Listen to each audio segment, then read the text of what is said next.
Hello hello mic check.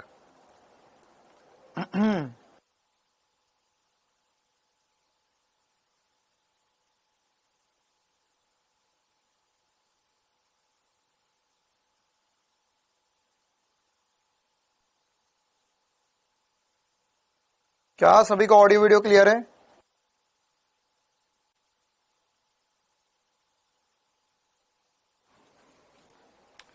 चलिए भाई, कैसे है सभी, क्या हाल चाल सभी के? हम बढ़िया है, मस्त मजे में। Very very very good evening सभी को, वेरी गुड इवनिंग। सब कुछ क्लियर हो गया? All clear? चलिए तो करते हैं क्लास की शुरुआत। बैच 2 के कमेंट भी आ गए। हाँ, संदीप भारद्वाज, वाह। करते हैं क्लास की शुरुआत। संदीप भारद्वाज, शिवम, जय ललिता। कुछ कुछ बच्चे कभी कभी ही ऑनलाइन आते हैं मुझे लगता है लाइव क्लास में, या आज नया चैप्टर। अच्छा, हाँ हाँ, आई अंडरस्टैंड। आज नया चैप्टर है सर, बिल्कुल। हम इसी का इंतजार कर रहे थे कि जब नया चैप्टर शुरू होगा तो हम फिर से बढ़िया तरीके से जोश में पढ़ना शुरू करेंगे। हाँ भाई, कितने बच्चे हैं हमारे बीच में जो आज नया चैप्टर है तो आ जाए क्लास में, क्योंकि सर आज आपने नया चैप्टर शुरू करा है। पिछला चैप्टर मेरा मिस हो गया था, इसलिए अब ये वाला चैप्टर मैं अच्छे से पढ़ूंगा।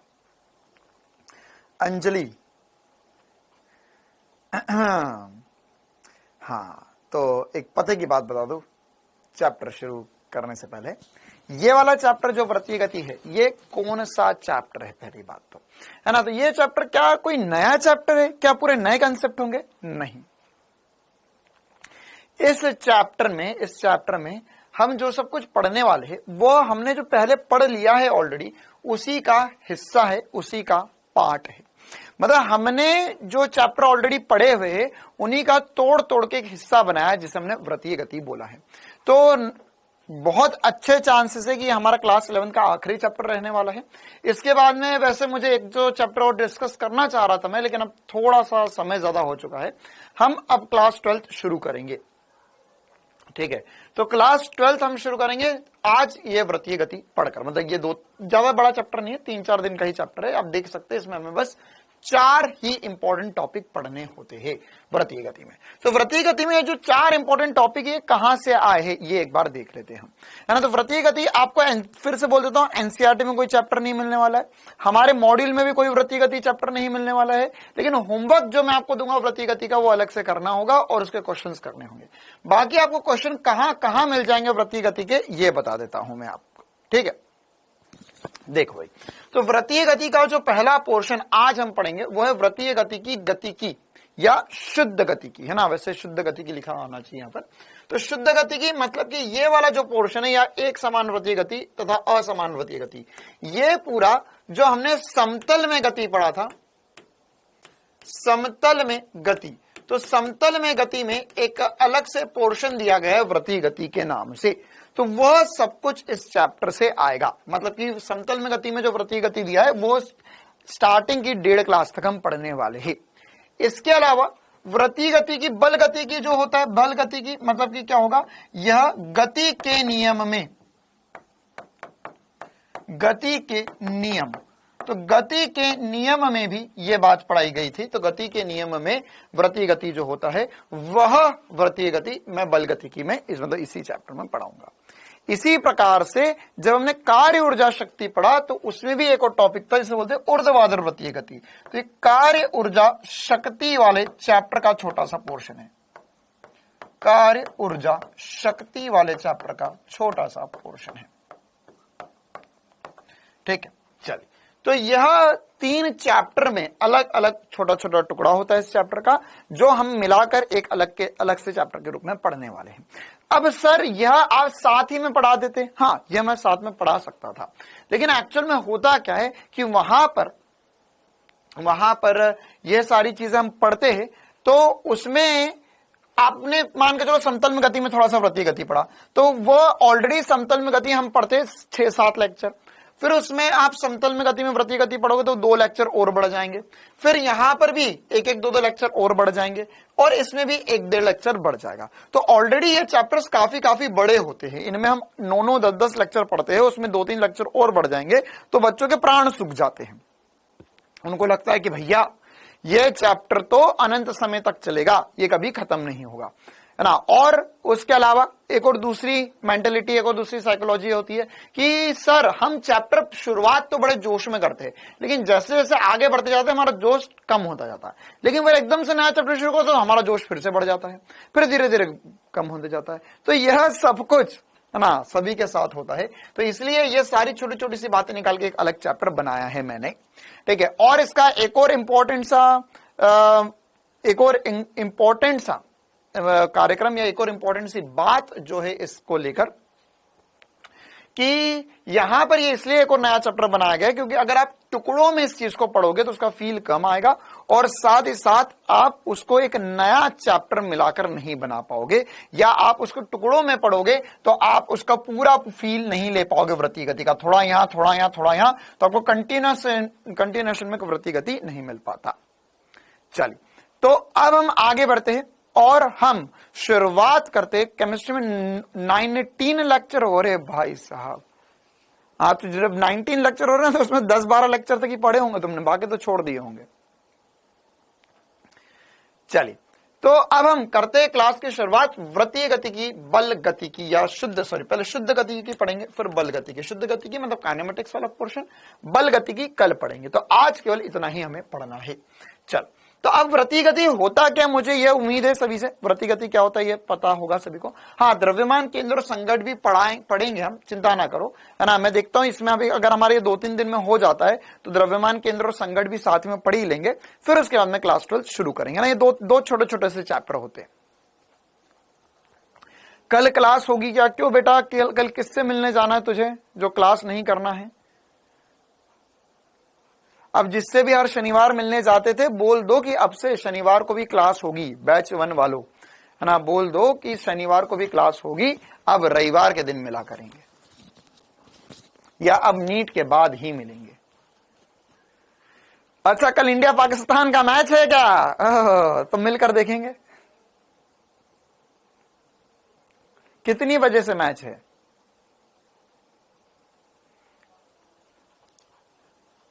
चलो, हाँ, तो करते हैं क्लास की शुरुआत। सबसे पहले हेडिंग डालेंगे वृत्तीय गति की, शुद्ध गति की। अब वृत्तीय गति होता क्या है ये मुझे नहीं लगता कि ये बताने वाली बात है कि वृत्तीय गति क्या होता है ना। 2 PM पे मैच है, ओहो हो 3 बजे से मैच है, ओहो हो, कोई बात नहीं, कोई बात नहीं, देख लेंगे, है ना, समझ लेंगे अपन लोग मिल बांट के। चलिए, तो वृत्तीय गति की, शुद्ध गति की में सबसे पहली बात कि भाई वृत्तीय गति होता क्या है। वृत्तीय गति क्या होता है सभी को पता है ना। वृत्तीय गति क्या होता है सर? वृत्तीय गति होता है कि अगर एक वस्तु किसी एक वृत्त के अनुदिश गति करती है, वृत्त के अनुदिश गति करती है, वृत्त के अनुदिश गति करती है मतलब क्या हुआ? गोल गोल गोल गोल घूम रही है। अब इसमें सबसे इंपॉर्टेंट सी बात क्या है? सबसे इंपॉर्टेंट सी बात यह है कि वृत्त के अनुदिश गति करने में एक केंद्र बिंदु होता है। एक क्या होता है? केंद्र बिंदु होता है। उस केंद्र बिंदु से दूरी जो है वह नियत रहती है ना। क्या होती है? दूरी नियत रहती है। मतलब कि वृत्त क्या होता है बेसिकली कि एक बिंदु से दूरी हमेशा नियत बनी रहे, उस आकृति को हम क्या बोलते हैं? वृत्त। तो वे वृत्त के अनुदिश गति करेगा तो इसे हम वृत्तीय गति कहते हैं। चलिए, अब यहां पर कोणीय विस्थापन सबसे पहली बात। अब हमें एक एक कर कर वृत्तीय गति को समझना है। तो देखो, वृत्तीय गति को समझने के लिए कुछ वृत्तीय गति की छोटी छोटी सी बातें तो हमें समझता है कि अगर सिर गोल गोल घूम रहा है तो उसको कुछ चाल होगा, त्वरण होगा, विस्थापन होगा, ये सारी बातें हम ऑलरेडी कर चुके हैं। लेकिन अब हमें क्या करना है?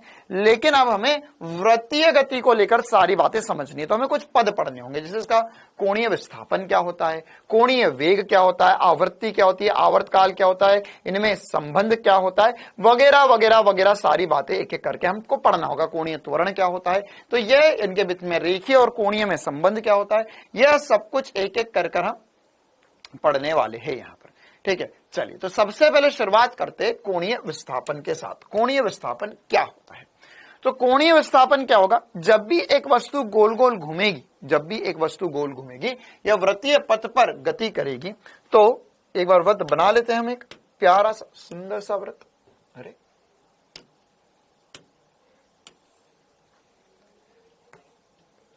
तो जब भी वस्तु वृत्तीय गति करेगी तो इस वृत्तीय गति के दौरान, अगर मान के चलो यहां पर यह केंद्र बिंदु है, तो इस बिंदु से अगर ए बिंदु से वस्तु ने गोल घूमना शुरू करा और वृत्त के अनुदिश यहां तक पहुंची, ए से बी तक पहुंची, तो केंद्र पर यह जो कोण बनाएगी, इस कोण को हम थीटा या इस कोण को कोणीय विस्थापन कहते हैं, है ना? क्या कहते हैं? कोणीय विस्थापन कहते हैं। नॉर्मल विस्थापन क्या होता था? अंतिम और प्रारंभिक बिंदु के बीच में जो दूरी होती है उसे हम नॉर्मल या सीधा सीधा विस्थापन कहते थे, है ना? यह विस्थापन हमने निकाला भी था जब हमने सरल रेखा में गति पढ़ा था, तब मैंने आपको ये सारे विस्थापन निकाले भी थे, अगर आपको याद हो। कितनों को याद है भाई कि सरल रेखा गति के दौरान हमने ये सारी बातें पढ़ी भी थी सर, कि ए से बी जाएगा तो विस्थापन क्या होगा, ए से सी में, ए से डी में, डी ए से ए तक का विस्थापन क्या होगा, सारे विस्थापन हमने करे हुए थे।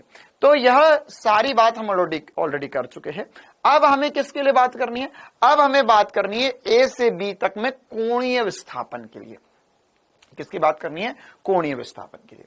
तो कोणीय विस्थापन क्या होगा? कोणीय विस्थापन कितना कोण घूम रहा है यह, इसे हम बोलेंगे कोणीय विस्थापन।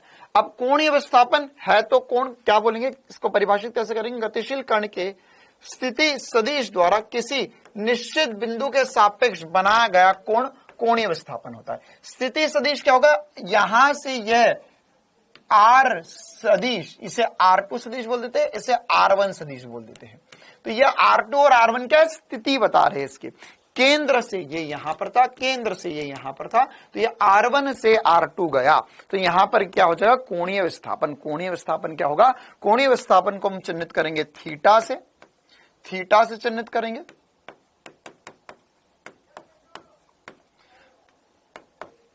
थीटा से चिन्हित करेंगे और यहां पर जितना ज्यादा घूमता जाएगा उतना ज्यादा कोणीय विस्थापन बढ़ता जाएगा। हाँ ये लिखना है भाई, ये लिखना है, सब कुछ लिखना है। अच्छा, इसका मात्रक क्या होगा? मुझे नहीं लगता कि आपको समझाने की जरूरत है। इसका मात्रक क्या होगा? ये कोण है तो इसका मात्रक होगा सर रेडियन, है ना? ऐसा ही मात्रक होगा रेडियन, RAD से चिन्हित करेंगे हम। प्लस साथ ही साथ अगर यह एक रेडियन है, यह मतलब रेडियन इसका कोणीय विस्थापन है, तो इसके अलावा कोणीय विस्थापन का मात्रक जो होगा रेडियन होगा, इसके साथ इसकी विमा क्या हो जाएगी? यह विमाहीन राशि होने वाला है, यह विमाहीन राशि होने वाला है। क्लियर है मामला? तो ये बिल्कुल छोटी सी बात है कोणीय विस्थापन को लेकर। अब यह सदिश राशि है या अदिश राशि है, यह भी देख लेते हैं, है ना? फ्रिक्शन मतलब चिंता ना करें ना, वो मेरी समस्या मैं बता दूंगा, ठीक है? चलो अभी तो यहां पर ध्यान दो। तो यहां पर अब अगर हम देखें कि ए से बी जाएंगे सर, तो ए से बी जाएंगे तो यहां पर ये जो कोण बना इसे हमने कोणीय विस्थापन कहा। अच्छा, क्या आप में से कोई मुझे यहां पर अगर यह L चाप की लंबाई होती, दूरी होती, तो निकाल सकते थे? क्या ये निकाल सकते थे कि कितना कोण घूमेगा? ये कोण घूमेगा निकाल दिया, तो क्या आप लंबाई L बता सकते थे? क्या लंबाई L बता सकते थे? बिल्कुल सर बता सकते थे। रिवीजन के लिए बता रहा हूं बस कि L बराबर क्या होता था? R थीटा होता था। क्या होता था? L बराबर R थीटा। ये हम दूरी ऑलरेडी पढ़कर आए हैं, ठीक है? अच्छा, अब साथ ही साथ यहां पर सबसे इंपॉर्टेंट सी बात, स्टार रिलेटेड बात, कि यह सदिश राशि है या अदिश राशि है। ध्यान रखना, पूरे फिजिक्स में एकमात्र एक ऐसी राशि है जो है कोणीय विस्थापन। कोणीय विस्थापन एकमात्र ऐसी राशि है जो सदिश भी है और अदिश भी है ना? एकमात्र एक ऐसी राशि है जो सदिश भी होती है, अदिश भी होती है। क्या बात कर रहे हो सर? हाँ बिल्कुल, है ना? कब सदिश होती है, कब अदिश होती है? जब हम छोटे विस्थापन की बात करें, कोणीय विस्थापन अगर अल्प होता है, मतलब डी थीटा लिखता हूं तो उसके ऊपर सदिश लगाया, मतलब ये एक सदिश राशि है। लेकिन अगर हमारे पास बड़ा है ना, बड़ा कोणीय विस्थापन होता है, बड़ा कोणीय विस्थापन होता है तो हम उसे क्या बोलेंगे, सदिश राशि। ये से अदिश राशि बोलेंगे और छोटे कोणीय विस्थापन के लिए सदिश राशि बोलेंगे। ऐसा क्यों है, ऐसा क्यों है? हाँ, करंट इलेक्ट्रिसिटी, करंट बटा इलेक्ट्रिक, ये कौन बोल रहा है बेटा? परवेश बेटा, करंट जो है वह सदिश राशि ही हम लेंगे, है ना। लेकिन कोणीय विस्थापन छोटा, देखो ये बहुत अजीब सी बात है कि अगर मान के चल मैंने कोई एक राशि ली, ऐसी बात होगी कि लंबाई जब मैं छोटी माप रहा हूं तो सदिश आ रही है, बड़ी माप रहा हूं तो अदिश आ रही है। ये एक बहुत इंपॉर्टेंट सी बात है, किसको लेकर? कोणीय विस्थापन को लेकर। अगर आप में से कोई चाहता है कि भाई ये सर ये कैसे हो रहा है, इसे प्रूव करके बता दो, तो मैं इसको प्रूव करके भी बता सकता हूं कि यहां पर यह कब सदिश होगा, कब अदिश होगा। छोटा कोण जो होगा वो एक सदिश राशि होता है और बड़ा जो होता है वो एक अदिश राशि होता है। कैसे? देखो, इसको समझने के लिए हम एक बढ़िया सा एग्जाम्पल करते हैं ना, एक छोटा सा एग्जाम्पल करते हैं ताकि हमें बात समझ में आ जाए कि कब सदिश है कब अदिश है। अच्छा, पहली बात। दूसरी बात एक और इंपॉर्टेंट सी है, ये जो सारी कहानी है ये हमें आगे भी काम आएगी। ये सारी कहानी जो है वो अगला चैप्टर, मतलब जब हम क्लास 11 का, अभी हम क्लास 11 के आगे के चैप्टर नहीं पढ़ेंगे, लेकिन क्लास 11 के जब हम आगे के चैप्टर्स पढ़ने वापस आएंगे तो हम पढ़ेंगे गुरुणी गति, एक चैप्टर रोटेशनल मोशन। तो जो आज सब कुछ बताऊंगा मैं आपको, है ना, ये आज जो सब कुछ बताऊंगा मैं आपको, वह आपके लिए यह सब कुछ जो है वह घूर्णी गति का स्टार्टिंग का पोर्शन फिर से रहने वाला है ना, क्योंकि यह वृत्तीय गति और घूर्णी गति में क्या बातें होती, क्या संबंध होते, वो सब मैं आगे चलकर बताऊंगा। लेकिन वह सब कुछ आपको आगे भी काम आएगा। एरिया नहीं होता है बेटा, एरिया तो सदिश राशि ही होता है। एरिया अदिश कैसे हो गया, है ना? एरिया को हम सदिश ही लेते, एरिया वेक्टर तल के लंबवत ही होता है। वो तो ये बात है कि हमने एरिया का सदिश की जरूरत नहीं पड़ती, तो केवल परिमाण लिख के काम चला लेते हैं, ठीक है। लेकिन ऐसा नहीं होता कि छोटा एरिया बड़ा एरिया, नहीं, सब में वह या तो सदिश होता है या तो अदिश होता है। लेकिन यहां पर यह सदिश, ये यहां पर क्या हो रहा है, यहां पर छोटा सदिश होता है और बड़ा विस्थापन अदिश होता है। अब पहले तो हम समझते हैं बड़ा कोणीय विस्थापन और छोटे कोणीय विस्थापन में क्या अंतर है। बड़े कोणीय विस्थापन और छोटे कोणीय विस्थापन में क्या अंतर है? देखो, अगर मान के चलो मेरे पास ये एक पेन है, तो बड़ा कोणीय विस्थापन होता है, मैंने इसको इतना सारा घुमाया, ये पैरों घुमाया, मैं इसको ऐसे भी घुमा सकता हूं, मैं इसको ऐसे भी घुमा सकता हूं, तो यहां पर क्या होगा, यह बड़ा कोणीय विस्थापन हो रहा है। लेकिन अगर मैं इसको छुटका सा घुमाऊं, इतना सा घुमाऊं, तो ये छोटा, मैंने इसको थोड़ा सा ऊपर घुमाया तो ये छोटा कोणीय विस्थापन। छोटा मतलब कुछ 2-4 रेडियन के बराबर, ठीक है, बहुत छोटा सा कोणीय विस्थापन हो गया।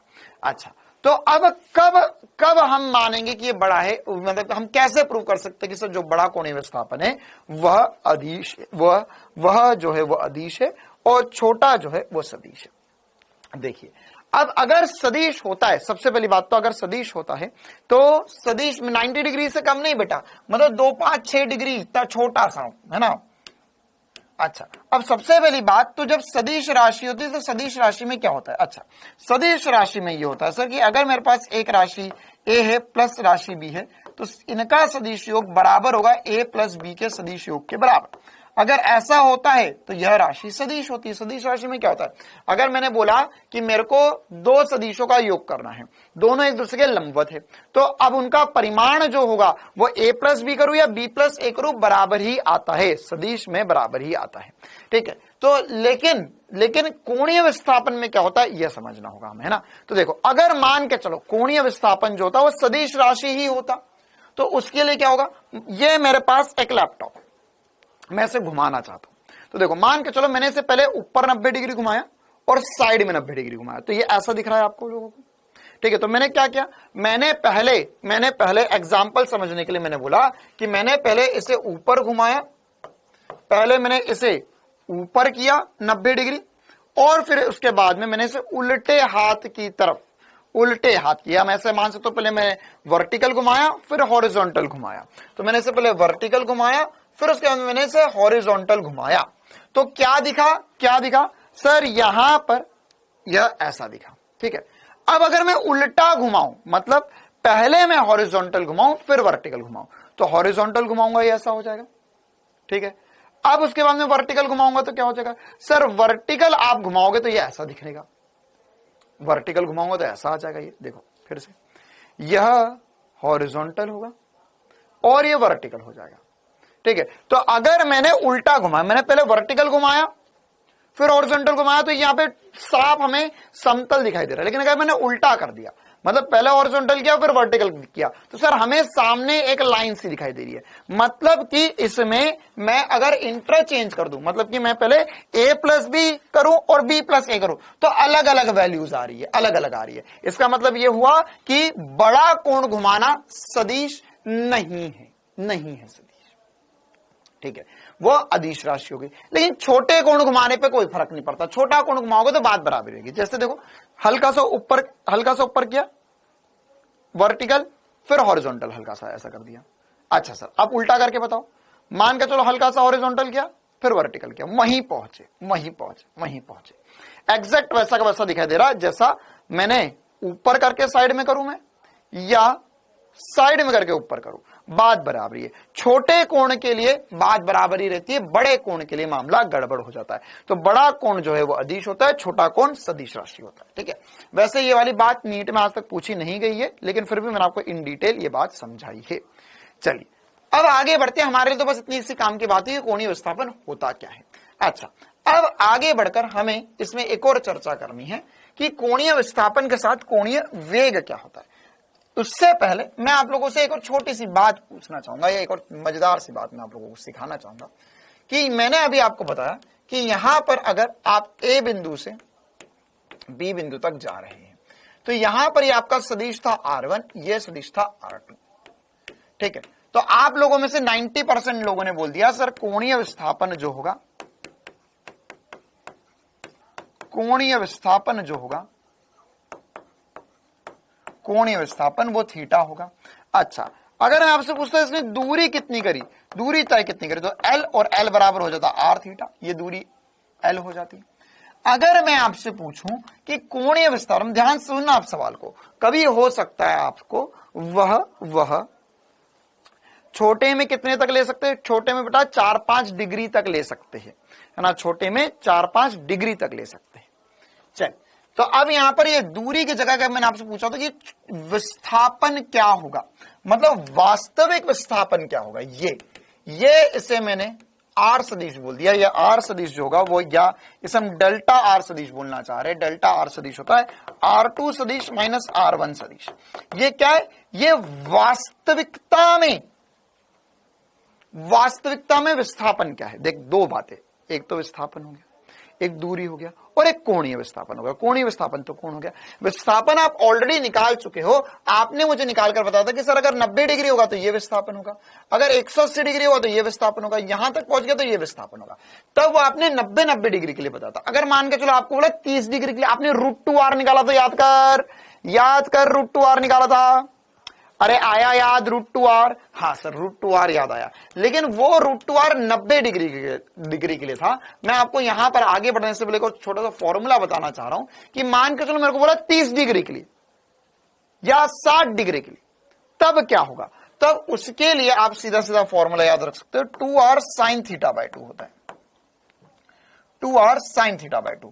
जैसे दो, ये कहां से बना ध्यान से सुनना, जैसे दो समान सदिशों का योग 2a cos θ/2 होता है, वैसे ही दो समान सदिशों को घटाओगे और अगर उनके मध्य कोण है तो होता है 2r sin θ/2। आप इसको हमेशा के लिए याद रख सकते हो। जैसे एग्जाम्पल के लिए मान के चलो एग्जाम्पल करवा देता हूं इस पे एक छोटा सा।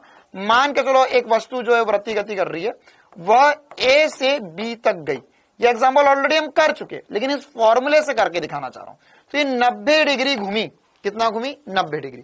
तो 90 डिग्री घूमने पर विस्थापन क्या आएगा, तो 90 डिग्री घूमने पर कोणीय विस्थापन जो होगा वह π/2 हो जाएगा। दूरी जो हो जाएगी वो r इंटू π/2 हो जाएगी या πr/2 हो जाएगी। और विस्थापन, वास्तविक विस्थापन जिसे मैं डेल्टा r कह रहा हूं, तो डेल्टा r की वैल्यू कितनी आ जाएगी, डेल्टा r की वैल्यू भी हम निकाल सकते हैं सर। यहां पर हो जाएगा 2r sin θ/2, या मैं चाहूं तो इसे लिख सकता हूं डेल्टा r या विस्थापन जो हो जाएगा वो जाएगा 2r sin 90/2 या π/2/2 कर सकते हो, तो sin 45 हो जाएगा। या से 2r sin 45 कर सकते हो। sin 45 की वैल्यू 1/√2 होती है, तो हो जाएगा 2r इंटू 1/√2, यहां से √2 से √2 कट गया, ये √2r आ गया। क्या आ गया? √2r, जो आप ऑलरेडी कर चुके हो। सर r क्या है? बेटा 1 मिनट, मैं इसका नाम पढ़ना चाहूंगा, नाम नहीं दिख रहे मुझे, 1 मिनट, एक बच्चे से मुझे पर्सनली बात करना पड़ेगी। r क्या है? अच्छा, इसका तो नाम ही नहीं लिखा है। बेटा आज आपकी आखिरी क्लास है फिजिक्स की, बधाई हो, है ना। हो सकता है कि कल से आपका कोर्स भी बंद हो जाए, आपको फिजिक्स के अलावा बायो को और केमिस्ट्री की भी क्लास ना दिखाई दे।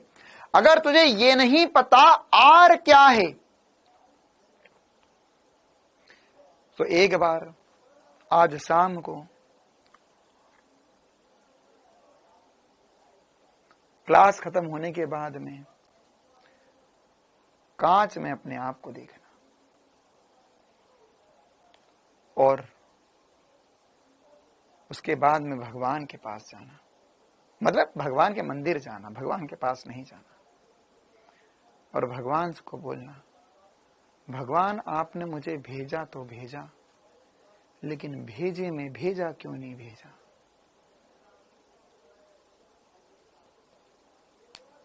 अरे आर त्रिज्या है मेरे भाई, क्या पढ़ रहा है आज तक?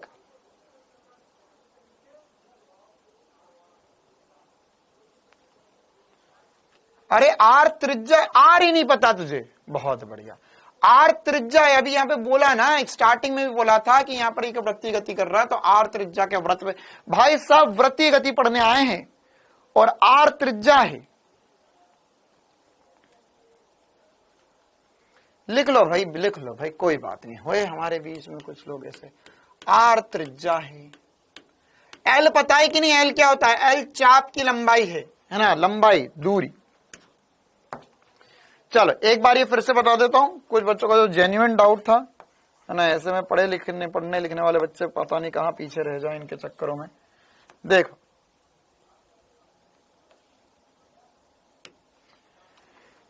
थीटा बराबर π/2, मैंने क्वेश्चन में बोला कि यदि मान के चलो मेरे पास वस्तु, या चाहो तो एक स्टेटमेंट लिख लो कि एक वस्तु वृत्त पर ए से बी बिंदु तक जाती है ना, यदि वस्तु वृत्त पर ए से बी बिंदु तक जाती है, थीटा डिग्री या 90 डिग्री घूमती है, तो 90 डिग्री घूमती है, तो उस कंडीशन में अब मैं काम करूंगा, और आज से ना नया चैप्टर कभी नहीं पढ़ाऊंगा, मैं ना उसी चैप्टर के अंदर अंदर टॉपिक चेंज करता जाऊंगा। पढ़ने वाले बच्चे को तो पता है कि सर ये दूसरा चैप्टर का टॉपिक है, ठीक है। अब एक बच्चा आया दूसरे बैच में, पूछ रहा कि सर 90 डिग्री समझ आया, लेकिन π/2 कहां से आया, ये समझ नहीं आया। 90 डिग्री तो समझ में आ गया, लेकिन π/2 सर समझ नहीं आ रहा है।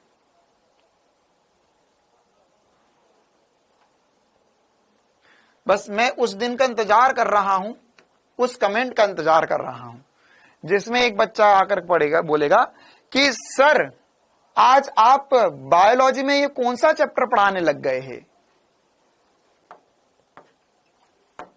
एक बच्चा आकर बोलेगा सर आज ये अमीबा गोल कैसे हो गया।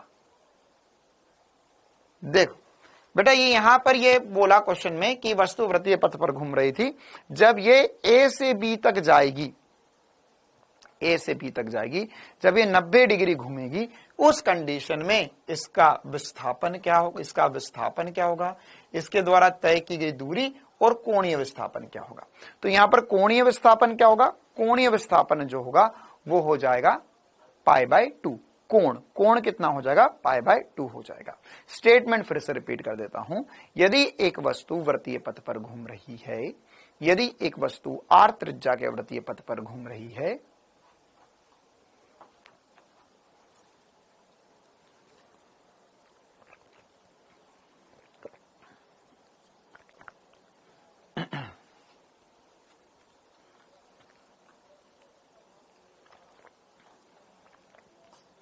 यदि एक वस्तु r त्रिज्या के वृत्तीय पथ पर घूम रही है, r त्रिज्या के वृत्तीय पथ पर घूम रही है, यह a बिंदु से b बिंदु तक जाती है और केंद्र पर 90 डिग्री का कोण बनाती है।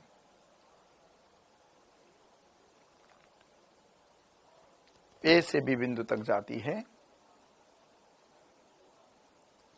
और 90 डिग्री का कोण बनाती है, तब इसका कोणीय विस्थापन, इसके द्वारा तय की गई दूरी, और इसका विस्थापन क्या होगा। हाँ, ये इवोल्यूशन चैप्टर है जिसमें हम पढ़ेंगे रिवॉल्यूशन, और ये चैप्टर का नाम है इवोल्यूशन, है ना। तो विस्थापन, कोणीय विस्थापन π/2 का बेटा 90 डिग्री मतलब π/2 होता है। दूरी जो होगी r थीटा या r इंटू π/2 हो जाएगा, थीटा की जगह π/2, और विस्थापन निकालना है तो उसमें आप ये वाला फॉर्मूला भी यूज कर सकते हो 2r sin θ/2। तो यहाँ पे थीटा की वैल्यू 90 डिग्री रखी और पूरा सॉल्व कर लिया।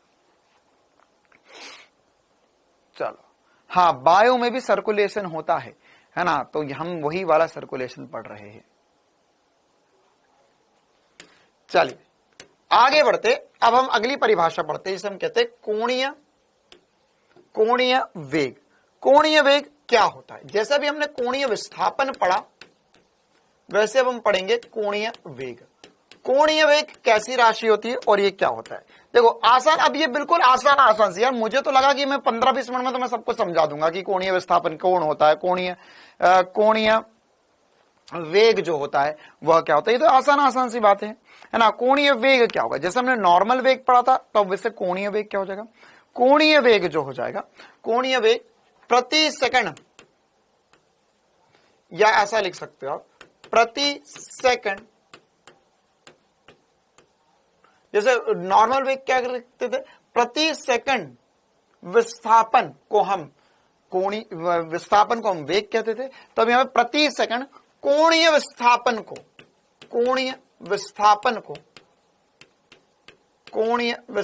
को हम क्या बोलेंगे? इसे हम कोणीय वेग कहेंगे। इसे हम चिन्हित करते ओमेगा से। अब यहां पर ध्यान देंगे सभी बच्चे, क्या इस किससे चिन्हित करते हैं? हम इसे ओमेगा से चिन्हित करते हैं। अब ये ओमेगा क्या होता है? ओमेगा ओमेगा जो होता है उसे हम लिखेंगे, ओमेगा बराबर होता है डी थीटा बटा डी टी। जैसे हम वहां पर करते थे dx बटा dt, क्या करते थे? dx बटा dt, तो वैसे ही ये होगा डी थीटा बटा dt, है ना, ये होगा ओमेगा। चलिए छोटी सी बात। दूसरी बात, अभी हम एक एक करके चीज समझ रहे हैं इसमें। ओमेगा का मात्रक क्या होगा? और ओमेगा की विमा क्या होगी? तो ओमेगा का मात्रक हो जाएगा सर रेडियन पर सेकंड, और इसकी विमा जो हो जाएगी वो हो जाएगी, देखो थीटा की तो कोई विमा नहीं है, तो यह हो जाएगा m0 L0 t-1।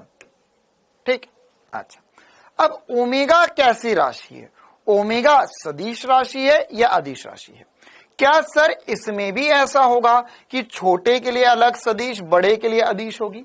नहीं, इसमें ऐसा नहीं होता है। यहां पर छोटा विस्थापन हो, बड़ा विस्थापन हो, उसके लिए तो हमने सदिश अदिश करा, लेकिन छोटा कोणीय वेग, बड़ा कोणीय वेग कुछ नहीं होता। कोणीय वेग क्या होता है कि जब वस्तु घूम रही है, कोणीय वेग हम कैसे फील ले सकते हैं, है ना। अगर मान के चलो हमने बोला कि यार एक वस्तु चल रही है, तो चलने का या वेग का कैसा फील आता था? सर वेग ज्यादा होगा तो बहुत तेज चलेगी। मान के चलो मेरे सामने से गाड़ी निकल गई जूप करके, तो उसका वेग ज्यादा होगा तो वो हमें बहुत तेज चलती हुई दिखाई देगी। तो कोणीय वेग ज्यादा मतलब क्या? तेज घूमेगा। कोणीय वेग ज्यादा मतलब क्या हो गया? तेज घूमेगा। तो जिसका कोणीय वेग जितना ज्यादा वो उतना तेजी से घूमेगा। जैसे मान के चलो आपने पंखे का स्विच दबाया, पंखे का बटन दबाया, तो क्या होता है सर? पंखा पहले धीमे धीमे घूमता है, फिर धीरे धीरे उसकी घूमने की स्पीड बढ़ती जाती है। तो घूमने की स्पीड बढ़ती जा रही है, इसका मतलब क्या हो गया कि उसका कोणीय वेग बढ़ रहा है। क्या सभी को फील आता है कोणीय वेग का कि जितना तेज घूमेगा उतना ज्यादा उसका कोणीय वेग, उसका वेग नहीं बोल सकता। क्यों? क्योंकि पंखा कहीं जा नहीं रहा, पंखा तो वही है लेकिन घूम तेज रहा है। वैसे अगर मान के चलो एक वस्तु जो है वृत्तीय पथ पे घूम रही तो कहीं जा नहीं रही, घूम यहीं रही है, लेकिन और तेज घूम रही है, तो वहां पर हम बोलेंगे कि उसका ओमेगा बढ़ रहा है। क्या बढ़ रहा है? ओमेगा बढ़ रहा है। ठीक है, एक बच्चा बोल रहा है, क्या बोल रहा है, मेरे घर में तो एसी है। तो बेटा एसी में, अच्छा देख अब पकड़ा गया तू यहां पर, है ना, झूठा आदमी। एसी में भी तो पंखा लगा होता है ना। अब अगर एसी होता तो पता होती ये बात।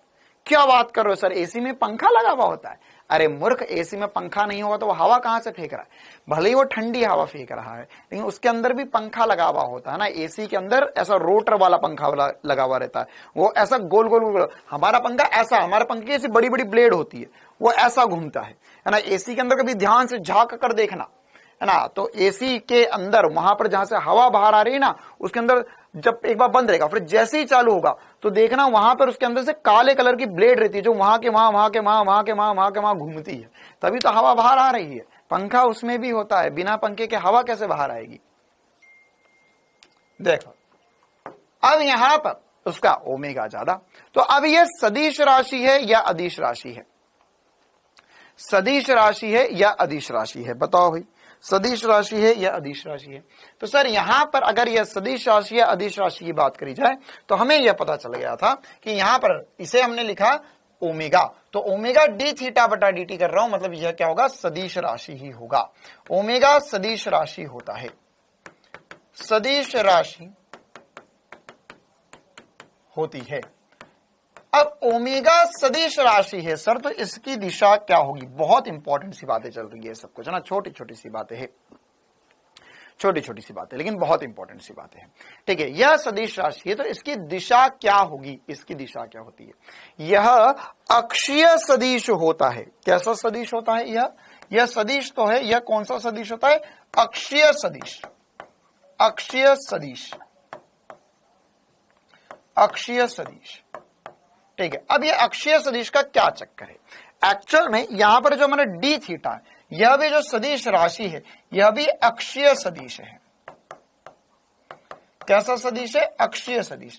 अक्षीय सदिश कहने का मतलब क्या हुआ? अक्षीय सदिश कहने का मतलब क्या हुआ? देखिए, ये वैसे मैंने जब आपको सदिश पढ़ाया था उसके अंदर अक्षीय सदिश के बारे में बताया था, लेकिन फिर भी एक बार रिवाइज करवा देता हूं अक्षीय सदिश का तात्पर्य क्या होता था। यह होता है कि मान के चलो मैंने बोला कि कोई भी एक वस्तु चल रही है तो उसकी गति हो रही है, तो वो मैं बोल सकता हूं कि वह एक्स अक्ष में होगी, वह वाई अक्ष में होगी, वह जेड अक्ष में होगी। मैं उसमें दिशा बता सकता हूं, एक्स में, वाई में, जेड में, इधर जा रही है, इधर जा रही है, इधर जा रही है। लेकिन अगर कोई वस्तु कहीं जा ही नहीं रही है तो मैं उसकी दिशा कैसे बताऊंगा? भाई अगर तुम्हें बताना है कि किसी की दिशा क्या है, दिशा क्या है, तो दिशा बताने के लिए यह भी तो पता होना चाहिए ना कि जा कहां रही है, जहां कहां रही है। लेकिन अगर कोई वस्तु जा ही नहीं रही है कहीं भी, तो तुम दिशा तो बता ही नहीं पाओगे, दिशा तो बता ही नहीं पाओगे। तो दिशा क्या, इसमें दिशा कैसे बताएंगे? क्योंकि ये सब तो, ये तो घूम रही है, ये घूम रही है, तो घूमती हुई चीज की दिशा बताई जाती है अक्षीय सदिश द्वारा। मतलब इसकी दिशा जो होती है वो तल के लंबवत और बाहर की तरफ होती है। अगर ये इधर उधर जा रही होगी तो इसके आईकेफ जेकेफ में लिख सकते हैं, लेकिन अगर ये एक ही तल में घूम रही है तो इसमें इसकी दिशा अक्षीय सदिश द्वारा दिखाई जाती है। और यह जो अक्षीय सदिश होता है वो तल के लंबवत और बाहर की तरफ होता है। कैसा होता है? तल के लंबवत और बाहर की तरफ होता है। जैसे मान के चलो कि अगर मेरे पास कोई भी वस्तु जो है वह घूम रही है इस दिशा, ऐसी घूम रही है ना, तो इसमें दो चीजें ले लेते हैं, क्योंकि देखो घूमने की दो ही चीजें पॉसिबल है ना। अगर कोई चाहे तो दो ही तरीके से घूम सकता है, या तो ऐसा घूम सकता है। यह कौन सी दिशा होगी सर? यह हो गई है एंटी क्लॉकवाइज। क्या हो गई? Anti clockwise. क्या हो गई? एंटी क्लॉकवाइज, एंटी क्लॉकवाइज, है ना। क्योंकि यहां पर क्या होगा, यहां पर यह घूम रही है ओमेगा से। किससे घूम रही है? ओमेगा से घूम रही। या कैसा हो सकता है सर? यह घड़ी की दिशा में घूम सकती है, यह क्लॉकवाइज घूम सकती है। क्लॉकवाइज मतलब वामाव्रत, और इधर मतलब दक्षिणाव्रत। चाहो तो लिख लो वामाव्रत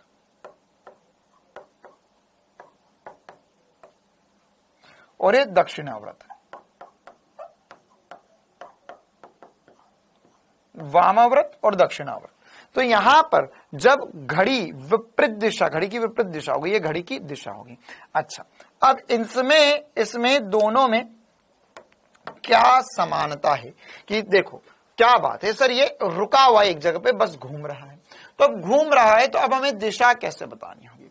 तो यहां पर अगर क्या होगा, यहां पर अगर यह घूम रहा है इस दिशा में, अच्छा एक मिनट, यहां पर यह वामाव्रत आएगा और उधर दक्षिणाव्रत आएगा, यहां पर वामाव्रत आएगा एंटी क्लॉकवाइज और यहां पर दक्षिणाव्रत आएगा।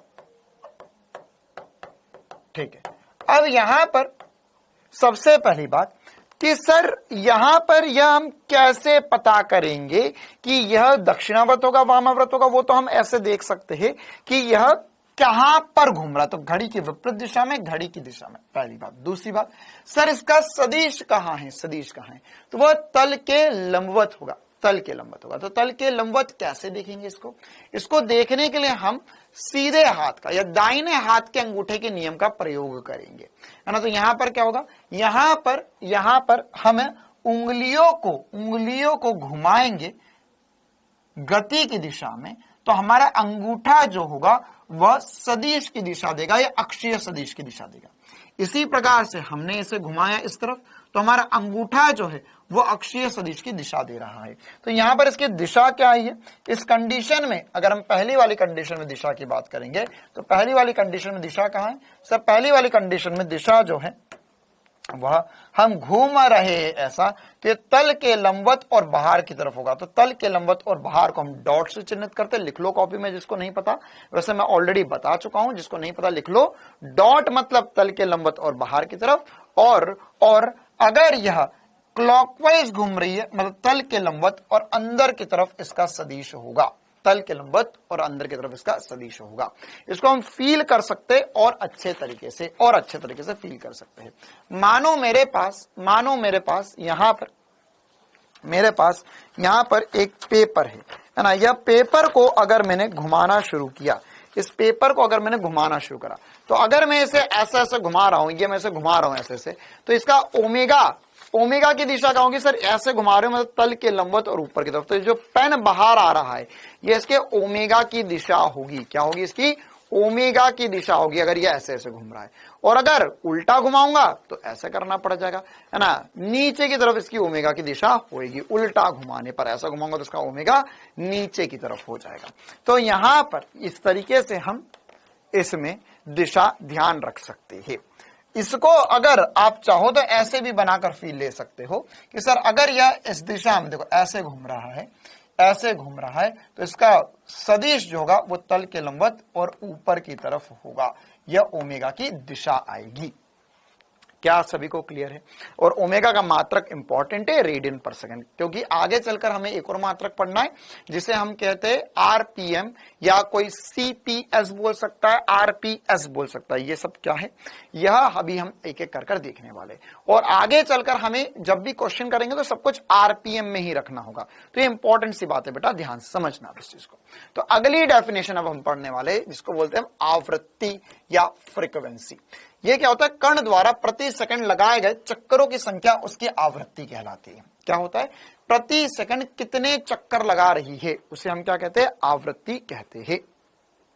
ओके, तो अब ये आवृत्ति को हम ऐसा लिख सकते हैं, इसे हम एन से चिन्हित करते हैं और तो चक्कर प्रति सेकंड,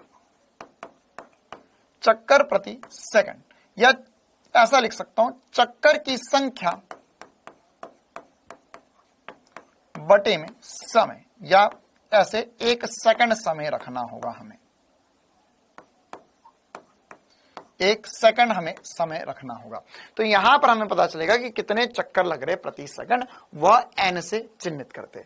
अब इसे हम बोलते हैं चक्कर प्रति सेकंड या आरपीएस, इसे सीपीएस भी बोल देता है कोई, काउंट प्रति सेकंड, ठीक है। और ये हो जाता है चक्कर प्रति मिनट, इसे आरपीएम बोलते हैं। ये आर मतलब क्या, रिवॉल्यूशन,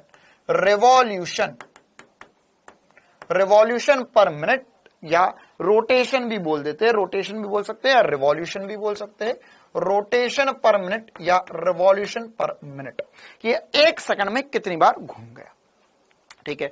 जैसे आपने ये बात देखी भी होगी और बहुत बार सुना भी होगा कि जो मोटर वगैरह आती है, जो फैन आता है, उसमें बोलते हैं ना भाई मोटर कितने आरपीएम की है, है ना। अगर आपने नहीं सुना तो आज अपने घर पर चेक करना, जो पंखा वगैरह होगा, ऐसे पंखा निकाल मत लेना ना जो छत पर टंगा वो पंखा नहीं भी निकालोगे तो कोई दिक्कत नहीं। और दूसरे जैसे मिक्सर वगैरह होता है, ग्राइंडर होता है, जूसर होता है ना, या इसके अलावा और भी कोई मशीन जो गोल गोल घूम रही है, जैसे गाड़ी में इंजन या गाड़ी का टायर, इसके अलावा साथ ही साथ मोटर, जैसे जो पानी का पंप होता है, वो सब कुछ है ना, उनमें भी एक रीडिंग लिखी हुई होती है आरपीएम। क्या लिखा होता है? आरपीएम। जैसे हाँ, मोटर कितने की है, मतलब कि मोटर की पावर कितनी है वो तो एचपी में लेते हैं, लेकिन उसके बाद में मोटर जब पानी फेंकती है तो उसके अंदर उसके एक रोटर लगा हुआ होता है जो घूमता है। अगर किसी की मोटर बाइंडिंग की दुकान हो या मोटर बाइंडिंग की कभी दुकान पे गए हो तो देखा होगा कि मोटर का एक आउटर कवच होता है, उसके अंदर एक आर्मेचर लगा हुआ होता है जो घूमता है, जो पानी को ऊपर फेंकता है। वॉशिंग मशीन में भी बिल्कुल, मतलब जहां कूलर में भी बिल्कुल, जहां पर भी चीजें गोल गोल घूम रही है तो वहां पर है ना। या अगर आपको मैं बेसिक एक बढ़िया से एग्जांपल देता हूं तुमको 100% ध्यान आ जाएगा। अगर आपने कहीं पर देखा हो कि गाड़ी में जो मीटर लगा हुआ होता है ना, गाड़ियों में मीटर लगा हुआ रहता है, जैसे नॉर्मल बाइक में भी आजकल लगा हुआ रहता है। एक बताता है स्पीड, कितनी स्पीड से चल रही है, साथ ही साथ उसके बीच में लिखा हुआ है दूरी, डिस्टेंस, और उसके ऊपर लिखा हुआ रहता है छोटे छोटे अक्षर में क्रॉस 1000 आरपीएम, क्रॉस 1000 आरपीएम, है ना। ये हर एक गाड़ी में होता है, हर एक गाड़ी में होता है। देखो मैं तुम्हें एक लाइव करके बताता हूं इसमें।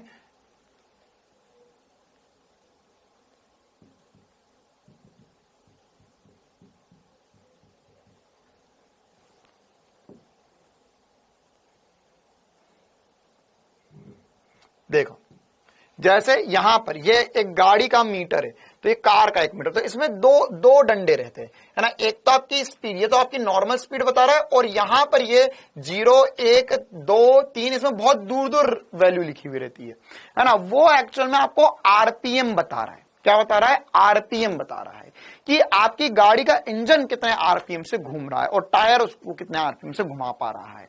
ठीक है, तो वह है ना, जैसे देखो हर एक गाड़ी में होता है, जैसे ये नॉर्मली आप देख सकते हो, तो ये बाइक में भी होता है, कार में भी होता है। तो ये डैशबोर्ड पे ऐसा लगा होता है, एक तो आपकी स्पीड बता रहा है और एक आपका आरपीएम बता रहा है ना। इसको देखो थोड़ा सा और जूम करके बताता हूं।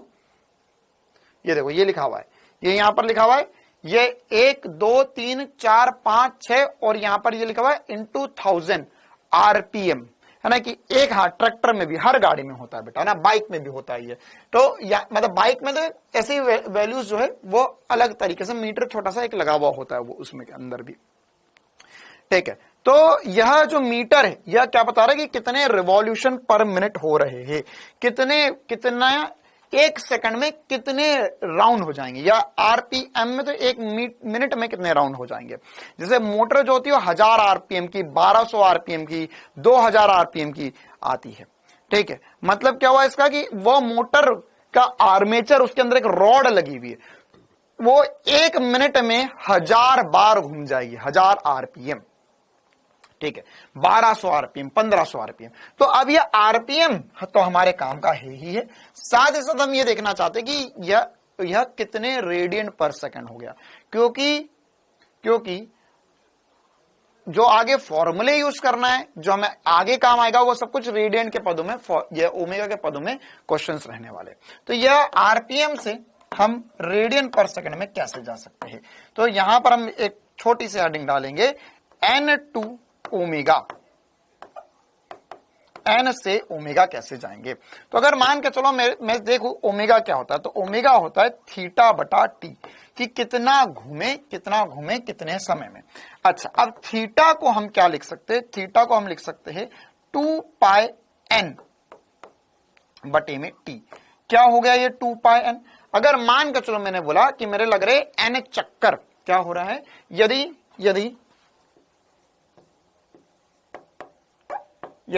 एन चक्कर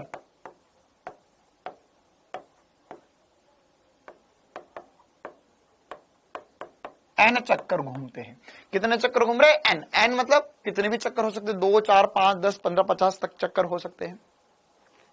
तो जितने चक्कर होंगे उसको 2 पाई से मल्टीप्लाई कर लेंगे, क्योंकि कोण पता करना है हमें। क्या पता करना है? कोण। तो एक और छोटा सा कन्वर्जन आप यहां पर भी ध्यान रख सकते हो, या अपनी कॉपी में जहां पर पीछे आपने पीछे यहाँ पर आपने यहाँ पे कोणीय विस्थापन लिखा था, वहां पर ये एक छोटा सा स्टार पॉइंट करके लिख सकते हो, ऊपर जहां जगह वहां भी लिख सकते हो। थीटा बराबर होता है 2 पाई n।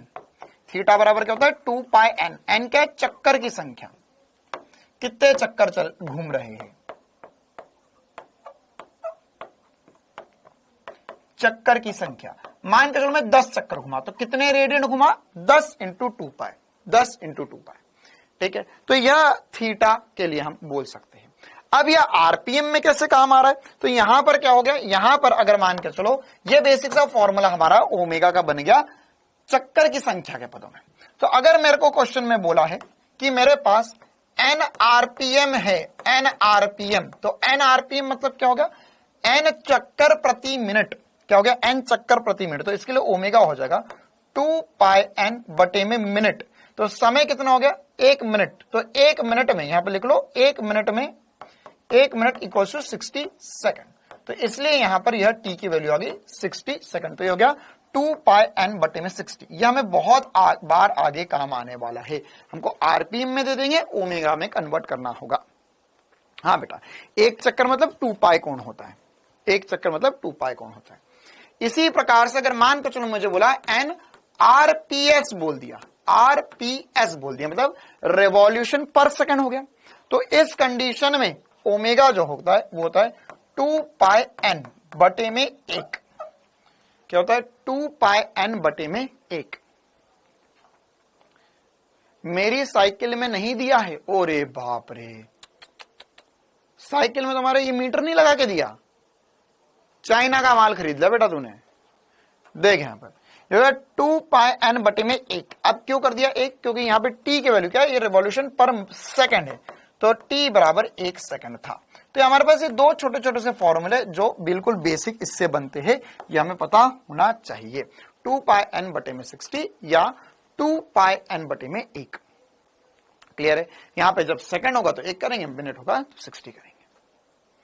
ओके, अब यहां पर यह हमारे पास आवृत्ति को लेकर बात हुई। ऐसी ही बातें हम कर सकते हैं आवर्त काल को लेकर। किसको, आवर्त काल को लेकर। आवर्त काल क्या होता है, आवर्त काल क्या होता है, आवर्त काल होता है कण द्वारा एक चक्कर को पूरा करने में कितना समय लगेगा, उसे हम आवर्त काल कहते हैं। क्या कहते हैं, आवर्त काल। एक चक्कर को पूरा करने में लगा समय आवर्त काल, मतलब एक बार पूरा घूम गया तो वह क्या होता है, आवर्त काल होता है। ठीक है, अच्छा अब ये इंपॉर्टेंट है हमारे लिए आवर्त काल। आवर्त काल की, अच्छा आवर्त काल का मात्रक क्या होगा और विमा क्या होगी सर, इसका मात्रक, अच्छा इसके पीछे वाले की भी विमा नहीं लिखी हमने ना, इसका मात्रक तो लिख लिया, इसकी विमा लिख लो भैया साइड में।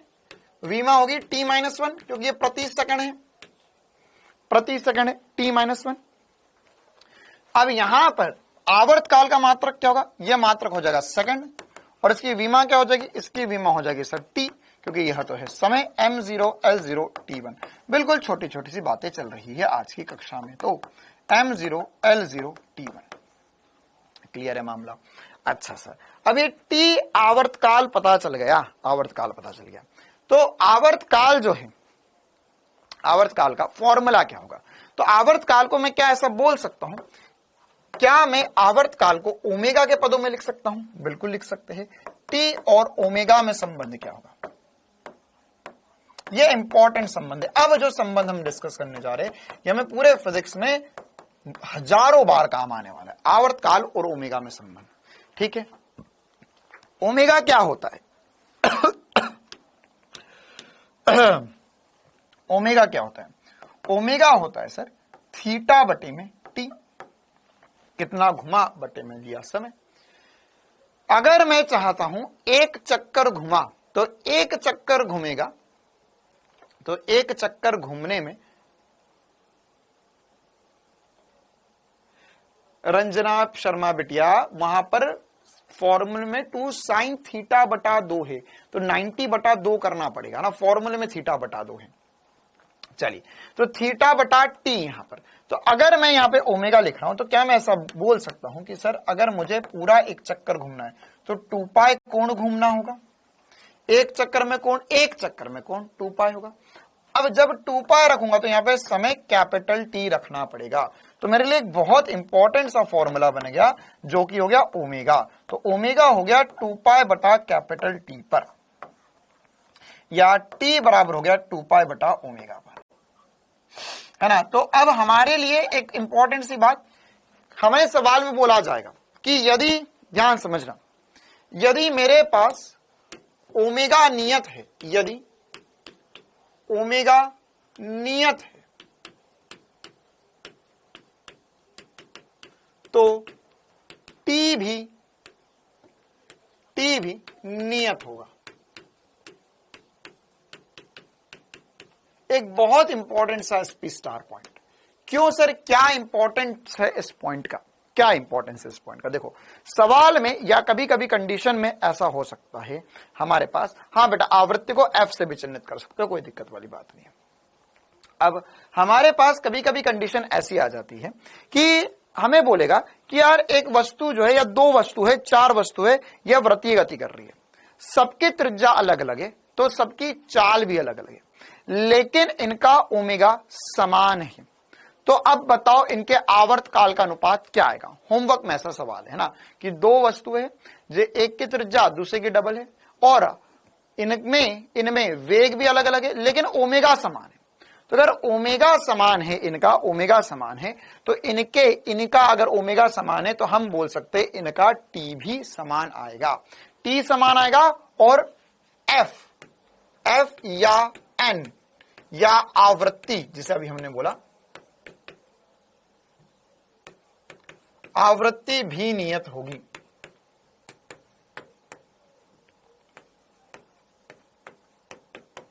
आवृत्ति भी नियत होगी, क्लियर है? तो आवृत्ति भी नियत होगी। अच्छा सर, तो यहां पर क्या हम इस फॉर्मूले में आवृत्ति भी ला सकते थे? बिल्कुल ला सकते थे। हमने यहां पे फॉर्मूला लिखा ओमेगा बराबर 2 पाई बाय टी, और 1 बटा, या आवृत्ति क्या होता है? आवृत्ति होता है 1 बटा टी, 1 बटा टी।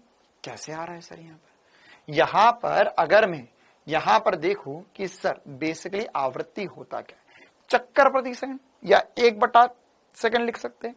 तो यहां पर हम 1 बटा टी को भी लिख सकते हैं कि कितने चक्कर घूम गया 1 सेकंड में। तो हम इसे चाहे इसे 2 पाई इंटू एफ भी लिख सकते हैं ना, क्योंकि एफ बराबर 1 बटा टी भी होता है, 1 बटा टी भी होता है। सारी बातें सेम ही है, कोई दिक्कत वाली बात नहीं है। आई बात समझ में? एफ आवृत्ति है बेटा, ये हिंदी आती है तुझे पढ़ते? हिंदी आती है पढ़ते, है ना? एक तो ये वही बच्चे ऐसे अजीब अजीब सवाल पूछते हैं जो ऐप में अपना नाम भी अपडेट नहीं कर पाए हैं अभी तक। एफ या एन या आवृत्ति भी नियत होगी, है ना? आवृत्ति नियत होगी। तो ये एक और इंपॉर्टेंट सा फॉर्मूला जो हम बना सकते हैं। अब हाँ, स्मॉल एन लिखो कैपिटल एन लिखो, एक ही बात है, कोई दिक्कत वाली बात नहीं है। स्मॉल एन भी लिख सकते हैं, कैपिटल एन भी लिख सकते हैं। 1 मिनट में तो हरिओम पाटीदार, हरिओम का तो मैं तो सोच रहा हूं कोर्स ही बंद करवा दूं हमेशा के लिए। सुनना चाहोगे? हरिओम पाटीदार ने अब क्या पूछा है? हरिओम स्टार बन चुके हो, स्टार बन चुके हो तुम, अब स्टार आदमी हो तुम, है ना? अब भारत देश में मुझे लगता है कम से कम 10 से 15 हजार बच्चे तुमको जानते हैं।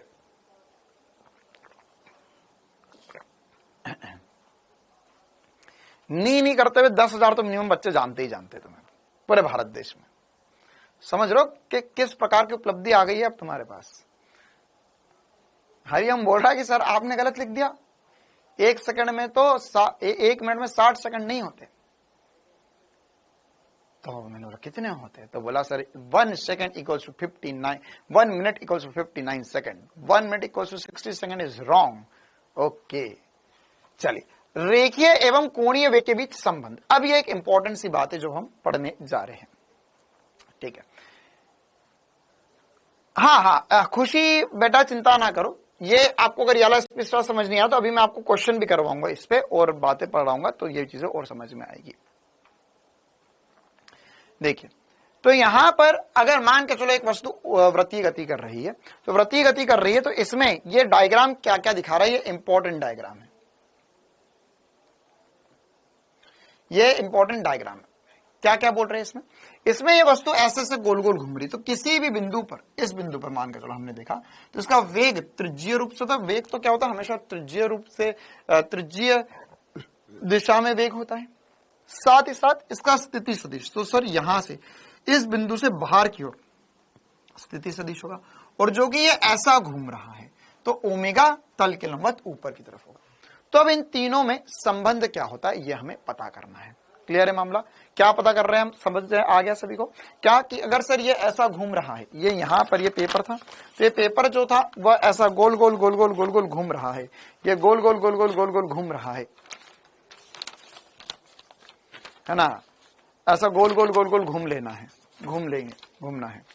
तो अगर ये हरिओम यार मैं तो भगा दूंगा यार, अब है ना, बड़े प्यार से भगाएंगे हम तुम्हें, तो लोग बाकी सबको डांटते रहो, तुम भाग यहां से, निकल जाओ मेरी क्लास से। हरिओम को बाहर छोड़ कर आना पड़ेगा। इस प्रकार की प्यारी हरकतें है ना। आप कमेंट कर रहा है, अरे मिल लेना आके, कोई दिक्कत नहीं, मिल लेंगे हम भी। ऑटोग्राफ लेने आ रहे तुम्हारा बाकी सब, देख यहाँ पर। तो ये वस्तु जो है ये गोल गोल गोल गोल गोल गोल घूम रही है, तो ये गोल गोल घूम रही है, तो उस कंडीशन में हमारे पास अगर मैं कोई भी बिंदु लूं, जैसे ये वाला बिंदु गोल गोल घूम रहा है यहाँ पे, तो इस बिंदु पर क्या होगा, यहां पर ये जो होगी वह स्थिति सदिश होगा, जैसे भी हम बता रहे थे। वेग इस तरफ है, आर इस तरफ है, और ओमेगा तल के लंबवत बाहर की तरफ है। तो एक बात तो हमें समझ में आई सर इस डायग्राम से 110% कि जब भी वृत्तीय गति होगी तो वेग और स्थिति सदिश हमेशा एक दूसरे के लंबवत होंगे, है ना। सबसे इंपॉर्टेंट सी बात, इसके नीचे 14 छोटी छोटी सी बातें लिख सकते हो। क्या? आर सदिश और वेग सदिश एक दूसरे के लंबवत होंगे हमेशा, क्योंकि कहीं पर भी घूम ये यहां तक पहुंचा, तो स्थिति ये रही, वेग इधर है, स्थिति ये रही, वेग इधर है, यहां पर था तो स्थिति ये रही, वेग इधर है, ये एक दूसरे के हमेशा लंबवत होंगे ही होंगे। इसी प्रकार से अगर हम ओमेगा देखेंगे, ओमेगा, तो ये घूम ऐसा रहा है ओमेगा तल के लंबवत और ऊपर की तरफ है। तो हम यहां पर लिखेंगे कि देखो ओमेगा तो जो है वो V और R दोनों के ही लंबवत है। क्यों? कि देखो ओमेगा तल के लंबवत ये रहा, दूरी जो है स्थिति ये रही, तो ये इन दोनों के बीच में कोण कितना है, 90 डिग्री है सर। देखो ये कोण कितना है, 90 डिग्री है, 90 डिग्री है, 90 डिग्री है। ये जैसे घूमता रहेगा तो हमेशा कोण 90 डिग्री ही बना रहेगा। अच्छा, वेग कहां है सर? वेग ओमेगा इधर है, वेग इस तरफ है, तो क्या ये कोण भी 90 डिग्री है? देखो हाँ सर, ये हमेशा घूमता रहेगा, कोण भी हमेशा 90 डिग्री ही बना रहेगा। तो यहां पर मैं लिख सकता हूं कि ओमेगा जो होगा वो परपेंडिकुलर होगा V के, और ओमेगा जो होगा वो परपेंडिकुलर होगा R के। ये तीनों आपस में हमेशा परपेंडिकुलर होने ही चाहिए, तभी बात बनेगी। क्लियर है? अब इनके मध्य संबंध क्या हो सकता है ये देख लेते हैं, है ना। तो यहां पर इनके मध्य कैसे रिलेशनशिप होगा, तो L बराबर होता है सर R थीटा, L बराबर होता है R थीटा, है ना। हाँ, मस्त डांस है। एक हाथ ऐसा लेकर खड़े हो जाओ, एक बार ऐसा घुमाओ, डिंग डिंग डिंग डिंग डिंग डिंग। ये क्या हो रहा है? ओमेगा और आर। फिर V इस तरफ है, तो V और ओमेगा, है ना, V और ओमेगा, और V और R के मध्य भी डांस कर सकते हो, ऐसा ऐसा वाला डांस, ये वाली स्टार। ठीक है, तो ये 3 स्टेप वाला डांस बन गया यहाँ पर। तो यहाँ पर ये तीनों हमेशा एक दूसरे के लंबवत होंगे ही होंगे। अब इसी प्रकार से अगर ये तीनों एक दूसरे के लंबवत है तो इनके बीच में रिलेशन क्या हो सकता है? L बराबर R थीटा से काम है। अच्छा, तो ये तो क्या सर? दूरी। ओके, अगर मैं इसका अवकलन कर दूं समय के सापेक्ष,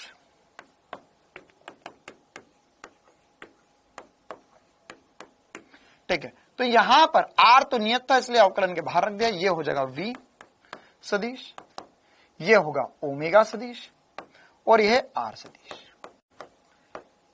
या इसे हम अभी के लिए यार स्मॉल r लिखना चाह रहा हूं मैं, क्योंकि आपको 90% जगहों पर यह स्मॉल r ही दिखाई देगा, है ना। क्योंकि ये अभी कोई क्या तो त्रिज्या भी हो सकती है या उसके बाहर भी कोई बिंदु हो सकता है। स्मॉल r इसलिए भी लिख रहा हूं क्योंकि यहां पर भी स्मॉल r लिखा हुआ है। तो यह हो जाएगा V बराबर ओमेगा क्रॉस r। ओमेगा और r का जो क्रॉस प्रोडक्ट होगा, क्रॉस प्रोडक्ट क्या होता है? क्रॉस प्रोडक्ट होता है a, या अगर ये a होता है ये b होता है तो a भी साइन थीटा होता है।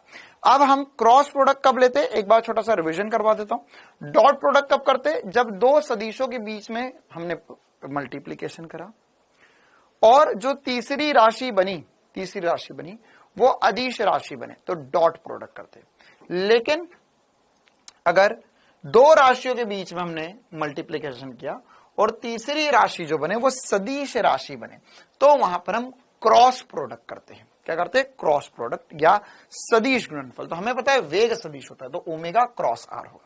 अब इसमें ध्यान रखना, ओमेगा क्रॉस आर और आर क्रॉस ओमेगा अलग अलग बात होती है ना। आर क्रॉस ओमेगा नहीं होगा, ओमेगा क्रॉस आर होगा, ध्यान रखना, ठीक है। आर क्रॉस ओमेगा और ओमेगा क्रॉस आर में क्या अंतर है? दोनों अलग अलग चीजें है ना। जैसे इसको हम ऐसा समझते हैं कि ओमेगा क्रॉस आर कैसे करते, क्रॉस प्रोडक्ट कैसे करते? अगर जिन भी राशियों के मध्य मुझे क्रॉस प्रोडक्ट करना होता है, तो जैसे ओमेगा और आर के मध्य क्रॉस प्रोडक्ट करना है, तो ओमेगा की दिशा में उंगलियां ले जाऊंगा मैं और आर की दिशा में घुमाऊंगा, तो अंगूठा जो है वो मुझे वी की दिशा देगा। किसकी दिशा देगा? वी की दिशा देगा। तो इसको हम हमारे वाले एग्जाम्पल से समझ लेते हैं एक और बार। यहां पर मान के चलो ये पेपर था जो घूम रहा था, ये पेपर था घूम रहा था। अब यहां पर ओमेगा किस दिशा में है? ओमेगा किस दिशा में? तो ओमेगा सर ऊपर की दिशा में। आर कहां है सर? आर तो ये रहा। तो ओमेगा इधर है, आर इस तरफ है, तो वेग इधर बाहर की तरफ था। बिल्कुल सही बात सर, इस बिंदु का वेग इस तरफ है, इसलिए हमने यहां पर ओमेगा क्रॉस आर लिखा। आर क्रॉस ओमेगा गलत होगा, आर क्रॉस ओमेगा गलत हो जाएगा। आर क्रॉस ओमेगा क्या होता है सर? आर इधर है, ओमेगा ऊपर की तरफ है, तो वी इधर आ जाता, मतलब ऐसी घूमती हुई चीज का वेग इधर आ जाता, जो उल्टा होता, जो क्या होता? उल्टा होता। तो यहां पर हमेशा ध्यान रखना, हमें क्या होगा? ये ओमेगा क्रॉस आर है ना, और क्रॉस प्रोडक्ट होगा तो तीनों चीजें एक दूसरे के लंबवत होंगी ही होंगी।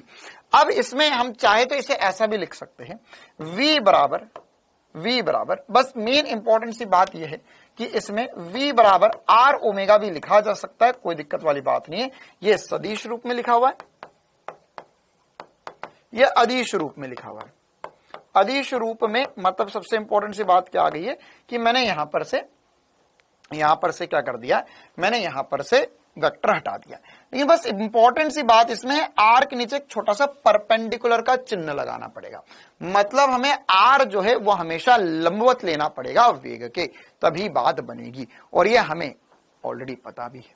तो यहां पर यह आर परपेंडिकुलर होगा वेग के।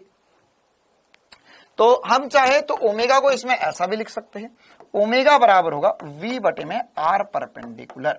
सबसे इंपॉर्टेंट सी बात, जब भी ओमेगा तराशना हो या ओमेगा पता करना हो तो ये V बटे में आर परपेंडिकुलर होगा, V बटे में आर परपेंडिकुलर। मतलब कि यहां पर हमें ऐसा क्वेश्चन हो सकता है जिसमें हमें वेग पूछ ले या ओमेगा पूछ ले, वेग देके, तो ध्यान रखना दूरी कौन सी देनी है? दूरी जो होगी वो वेग के परपेंडिकुलर वाली ही लेनी है हमेशा। क्या होगा उसके ऊपर भी और चर्चा करते हैं। पहले ये छोटी सी बात V बराबर आर ओमेगा अब हमें समझ में आना चाहिए, है ना। तो V बराबर आर ओमेगा, V बराबर आर ओमेगा होना चाहिए। अच्छा सर, अब अगर V बराबर आर ओमेगा तो इसमें ऐसी कुछ छोटी छोटी सी बातें भी समझ सकते हैं, है ना, जैसे हमें पूछी जा सकती है। क्या V और R एक दूसरे के परपेंडिकुलर? तो यस लिखा जा सकता है। आपसे पूछ सकता है कल को V डॉट R क्या होगा, या ओमेगा डॉट V क्या होगा डॉट में, या ओमेगा क्रॉस R क्या होगा। तो डॉट प्रोडक्ट में क्या होता है? डॉट प्रोडक्ट में अगर दो सदिश एक दूसरे के लंबवत होते हैं तो उनका डॉट क्या होता है? उनका डॉट क्या होता है? उनका डॉट 0 होता है। हाँ, इसे ओमेगा आर साइन थीटा वैसे करने की कभी जरूरत नहीं पड़ेगी। हम कॉमन सेंस से आर वो लेंगे जो वी के लंबवत हुआ हमेशा, है ना। आप राइट कर सकते हो सर वी बराबर ओमेगा आर साइन थीटा, लेकिन वो जो है वह हम अवॉइड ही करेंगे, हम हमेशा आर परपेंडिकुलर ही ले लेंगे। चलिए ये बताइए क्या होगा? V dot are, omega dot V और ओमेगा डॉट आर, ये तीनों हमेशा 0 होंगे। डॉट प्रोडक्ट में सब कुछ 0 हो जाएगा। क्यों? क्योंकि यह हमेशा एंगल 90 डिग्री बनेगा, एक दूसरे के परपेंडिकुलर ही होंगे। तो एक और बेसिक सी बात हमें पता चली। अब V बराबर आर ओमेगा का और फील लेते हैं, फील ऑफ V बराबर आर ओमेगा। फील V बराबर आर ओमेगा का सर क्या फील आ सकता है हमें? देखो V बराबर आर ओमेगा का क्या फील आएगा, है ना। इससे हमें क्या क्या पता चलता है, क्या क्या पता चलता है V बराबर आर ओमेगा से। मान के चलो, इसको फील करने के लिए हम ऐसा समझते हैं कि मान के चलो हमारे पास यह एक बिंदु था A, है ना, या ओ बोल देते, ओ बिंदु था, यहां पर एक बिंदु था ए, यहां पर एक बिंदु था बी, और यहां पर एक बिंदु था, चलो दो ही ले लेते, ए और बी ले लेते, ठीक है। अब यहां पर ये ए बी और सी को जोड़ती हुई एक लाइन सी थी, ठीक है, या यहां पर दो लोग खड़े थे, एक बच्चा यहां खड़ा था, एक बच्चा यहां खड़ा था। अब अगर ये सब दौड़ते दौड़ते यहां पर पहुंचे, यहां पर पहुंचना है, तो क्या मैं ऐसा बोल सकता हूं कि अगर इन्हें साथ में पहुंचना है, साथ में पहुंचना है ना, ऐसा मान के चलो हमने 4 बच्चे लाइन से खड़ा कर दिए, उनके पीछे एक डंडा घूम रहा है, डंडा घूम रहा है, अगर नहीं दौड़े या थोड़ा सा भी मामला गड़बड़ हुआ तो वो डंडा उनको मार देगा, माथे पे लग जाएगी, गिर जाएंगे, ठीक, गेम से आउट, ठीक है। तो ऐसा समझो कि एक गेम चल रहा है जिसके अंदर आपके पीछे एक डंडा है और सब मिलकर दौड़ रहे हैं। तो अगर सब मिलकर दौड़ रहे और आपके पीछे एक डंडा है और ये डंडा घूम रहा है ओमेगा से, किससे घूम रहा है, ओमेगा से, नियत ओमेगा से घूम रहा है। तो अगर ये डंडा ओमेगा से घूम रहा है, ऐसा दिखाते, ऐसा चिन्हित करते, घूम रहा है ओमेगा से, तो इसका मतलब ये हुआ कि अगर मान के चलो 2 सेकंड बाद डंडा घूमकर यहां पहुंचा, तो 2 सेकंड में इस व्यक्ति को इतना चलना पड़ेगा, 2 सेकंड में इसको इतना चलना पड़ेगा, और यहां पर भी अगर कोई खड़ा होता तो उसके इतना चलना होता। तो अब क्या आपको ये बात का फील आ रहा है, आपको ये बात का फील आ रहा है कि ये ए वाले को बहुत कम चलना पड़ा, बी वाले को और ज्यादा चलना पड़ा, सी वाले को और ज्यादा चलना पड़ता, अगर और कोई और ज्यादा दूर होता तो उसे और ज्यादा दूरी तय करना पड़ती। मतलब क्या हुआ, मतलब ये हुआ कि जिसका मतलब हम ऐसा लिख सकते हैं कि जिसके लिए आर ज्यादा, उसके लिए वेग ज्यादा, जिसके लिए आर ज्यादा, इसमें ओमेगा नियत है, ओमेगा नियत है, तो ओमेगा नियत होगा, तो इसका मतलब कि आर ज्यादा तो वेग ज्यादा, आर ज्यादा मतलब कि जिसकी त्रिज्या ज्यादा, जो ज्यादा दूर दौड़ रहा है, ये कम दूरी पे दौड़ रहा है, ये और ज्यादा दूरी पे, ये और ज्यादा दूरी पे, ये और ज्यादा दूरी पे, तो जितना ज्यादा दूर से दौड़ोगे उतना ज्यादा वेग रखना पड़ेगा, यही कारण है आपने देखा होगा कि जब भी रेस होती है ना, रेस होती है तो रेसिंग में जैसे ही सब लोग रेस शुरू करते हैं, तो रेस शुरू करने के बाद में जब दौड़ते तो सब लोग आखिरी वाले ट्रैक में दौड़ने लग जाते हैं, सबसे पास वाले में दौड़ते हैं। क्यों? क्योंकि जो सबसे पास वाला ट्रैक है ना, ऐसे 3-4 ट्रैक है तो सारे ऐसे दौड़ रहे हैं, तो अगर इस ट्रैक में दौड़ोगे तो सबसे कम दूरी तय करना पड़ेगी, है ना। और इसके और भी प्रैक्टिकल एग्जांपल आपने फील करे होंगे कि मान के चलो कि आप, है ना, पंखा घूम रहा है, आपने पंखे का जस्ट बटन चालू किया है, पंखा मस्त एग्जांपल होता है, पंखे से सारी चीजें समझ में आ सकती है, रोटेशनल मोशन की या ये सर्कुलर मोशन की। पंखे की जैसे ही बटन चालू करते हैं, तो जैसे ही चालू करेंगे तो ध्यान से देखना कि जो कोने वाली या जो एंड पॉइंट होता है वो जल्दी वेग पकड़ लेता है, या वो जो तेज घूमता हुआ नजर आता है, लेकिन जो बीच वाला हिस्सा वो धीमा घूमता हुआ नजर आता है। बटन चालू करते ही, है ना, चालू करते ही 2 मिनट तो बहुत ज्यादा बोल दिया मैंने, 20-30 सेकंड में क्या होगा कि कोने वाला जो होगा वो तेज घूमेगा और बीच वाला धीमा घूमता हुआ नजर आएगा।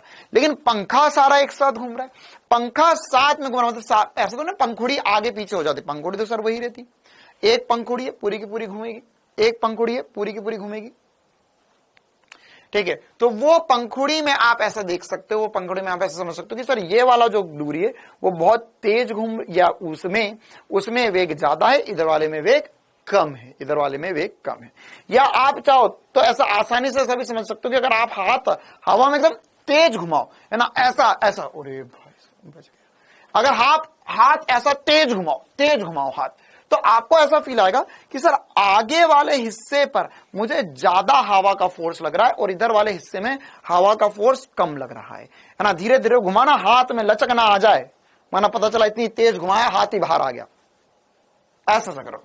तो ऐसा करोगे तो ऐसा फील आएगा, हाँ सर यहां पर हवा तेज फील हो रही है, यहां पर हवा धीमी फील हो रही है। क्यों? क्योंकि यहां का वेग ज्यादा है, यहां का वेग कम है। अगर आप हाथ पूरा एक साथ घुमाओगे तो, है ना, ये हाथ घूम के गोल गोल गोल गोल गोल गोल गोल गोल गोल गोल घूमेगी भी तो ऐसा लगेगा हाँ सर यहां पर ज्यादा कोनों पे हथेली के पास ज्यादा तेज हवा लग रही है और पीछे की तरफ हवा कम लग रही है ना। और यही बात साइकिल में भी, एक बच्चा साइकिल वाला बोल रहा है, तो साइकिल में भी बिल्कुल यही होता है कि अगर साइकिल का पहिया जैसे घूमने लगता है, आप एक साइकिल को स्टैंड पे खड़ी करना, हल्का सा पहिया घुमाना, तो आपको साफ दिखेगा कि जो ताड़ियां ऊपर वाली होंगी वो बहुत तेज घूमती हुई नजर आएंगी, और जो पास वाली है ना, जहां पे पहिया लगा हुआ होता है, वहां जहां ताड़ियां शुरू हो रही, वो बहुत धीमी धीमी घूमती हुई लगेगी। ठीक है, तो यह क्या हो रहा है, यह सब कुछ v बराबर आर ओमेगा की वजह से हो रहा है। अगर नियत ओमेगा से घूमना है तो यहां पर जिसका आर ज्यादा उसका वेग ज्यादा होना ही पड़ेगा। क्या सभी को जबरदस्त वाला फील आया इस कंडीशन का? क्लियर है मामला, है ना? और ऐसा जरूरी नहीं है ऐसा ऐसा घुमाओ, ऐसा में टूट सकता हाथ, ऐसा ऐसा भी घुमा कर देख सकते हो। ठीक है, ऐसा ऐसा भी घुमाओ, ये भी सर्कुलर मोशन है ना? इसमें एक्सरसाइज भी हो जाएगी बढ़िया वाली। ऐसे 2 बार ना, 10 बार ऐसे, 10 बार ऐसे। हाँ, पवन चक्की में भी ये बात देख सकते हो। चलिए, तो ये v बराबर आर ओमेगा वाली कहानी थी। अब इसके बाद में इस पर कुछ सवाल होते छोटे मोटे से, ऐसे कुछ होमवर्क में भी डाले हुए हैं, लेकिन उससे पहले मैं जो थ्योरी वाला पोर्शन वो एक बार कंप्लीट कर देता हूं ना। आज मेरा हमारा लक्ष्य था कि कोणीय त्वरण वगैरह भी समझ लेते, थोड़ा वो जितना हो सकता समझने की कोशिश करते हैं। बाकी इसके अलावा होमवर्क में कुछ चीजें रहेंगी आपकी, जितनी बन जाए कर लेना, जो नहीं बनेगी वो हम कल की क्लास के बाद में कर लेंगे। हाँ, पवन चक्की में भी ऐसा होता है, बिल्कुल। कुत्ते की पूंछ में भी होता, बहुत ही बढ़िया। ये बच्चा बहुत आगे जाएगा, ये इतना आगे जाएगा कि ये डॉक्टर इंसानों का भी नहीं बन पाएगा, ये इंसानों से भी ऊपर उठ जाएगा, ये जानवरों का डॉक्टर बन सकता है। बिल्कुल ही सही बात सर, कुत्ते की पूंछ में भी ऐसा होता है।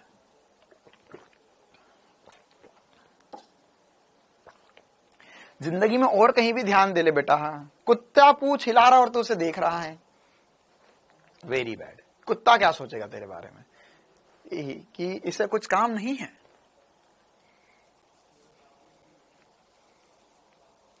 देखो, हाँ भाई आगे बढ़ते हैं और भी कुछ छोटी छोटी सी बातें कर लेते हैं। अब जैसे हमने ओमेगा, हाँ बर्ड्स में, बिल्कुल, very good very good, birds में भी हो सकता है। मेरा कमेंट नहीं आ रहा है क्या? अभिषेक बेटा तुम रोज ही आकर ये क्यों पूछते हो मेरा कमेंट क्यों नहीं आ रहा है? पवन चक्की क्या होता है?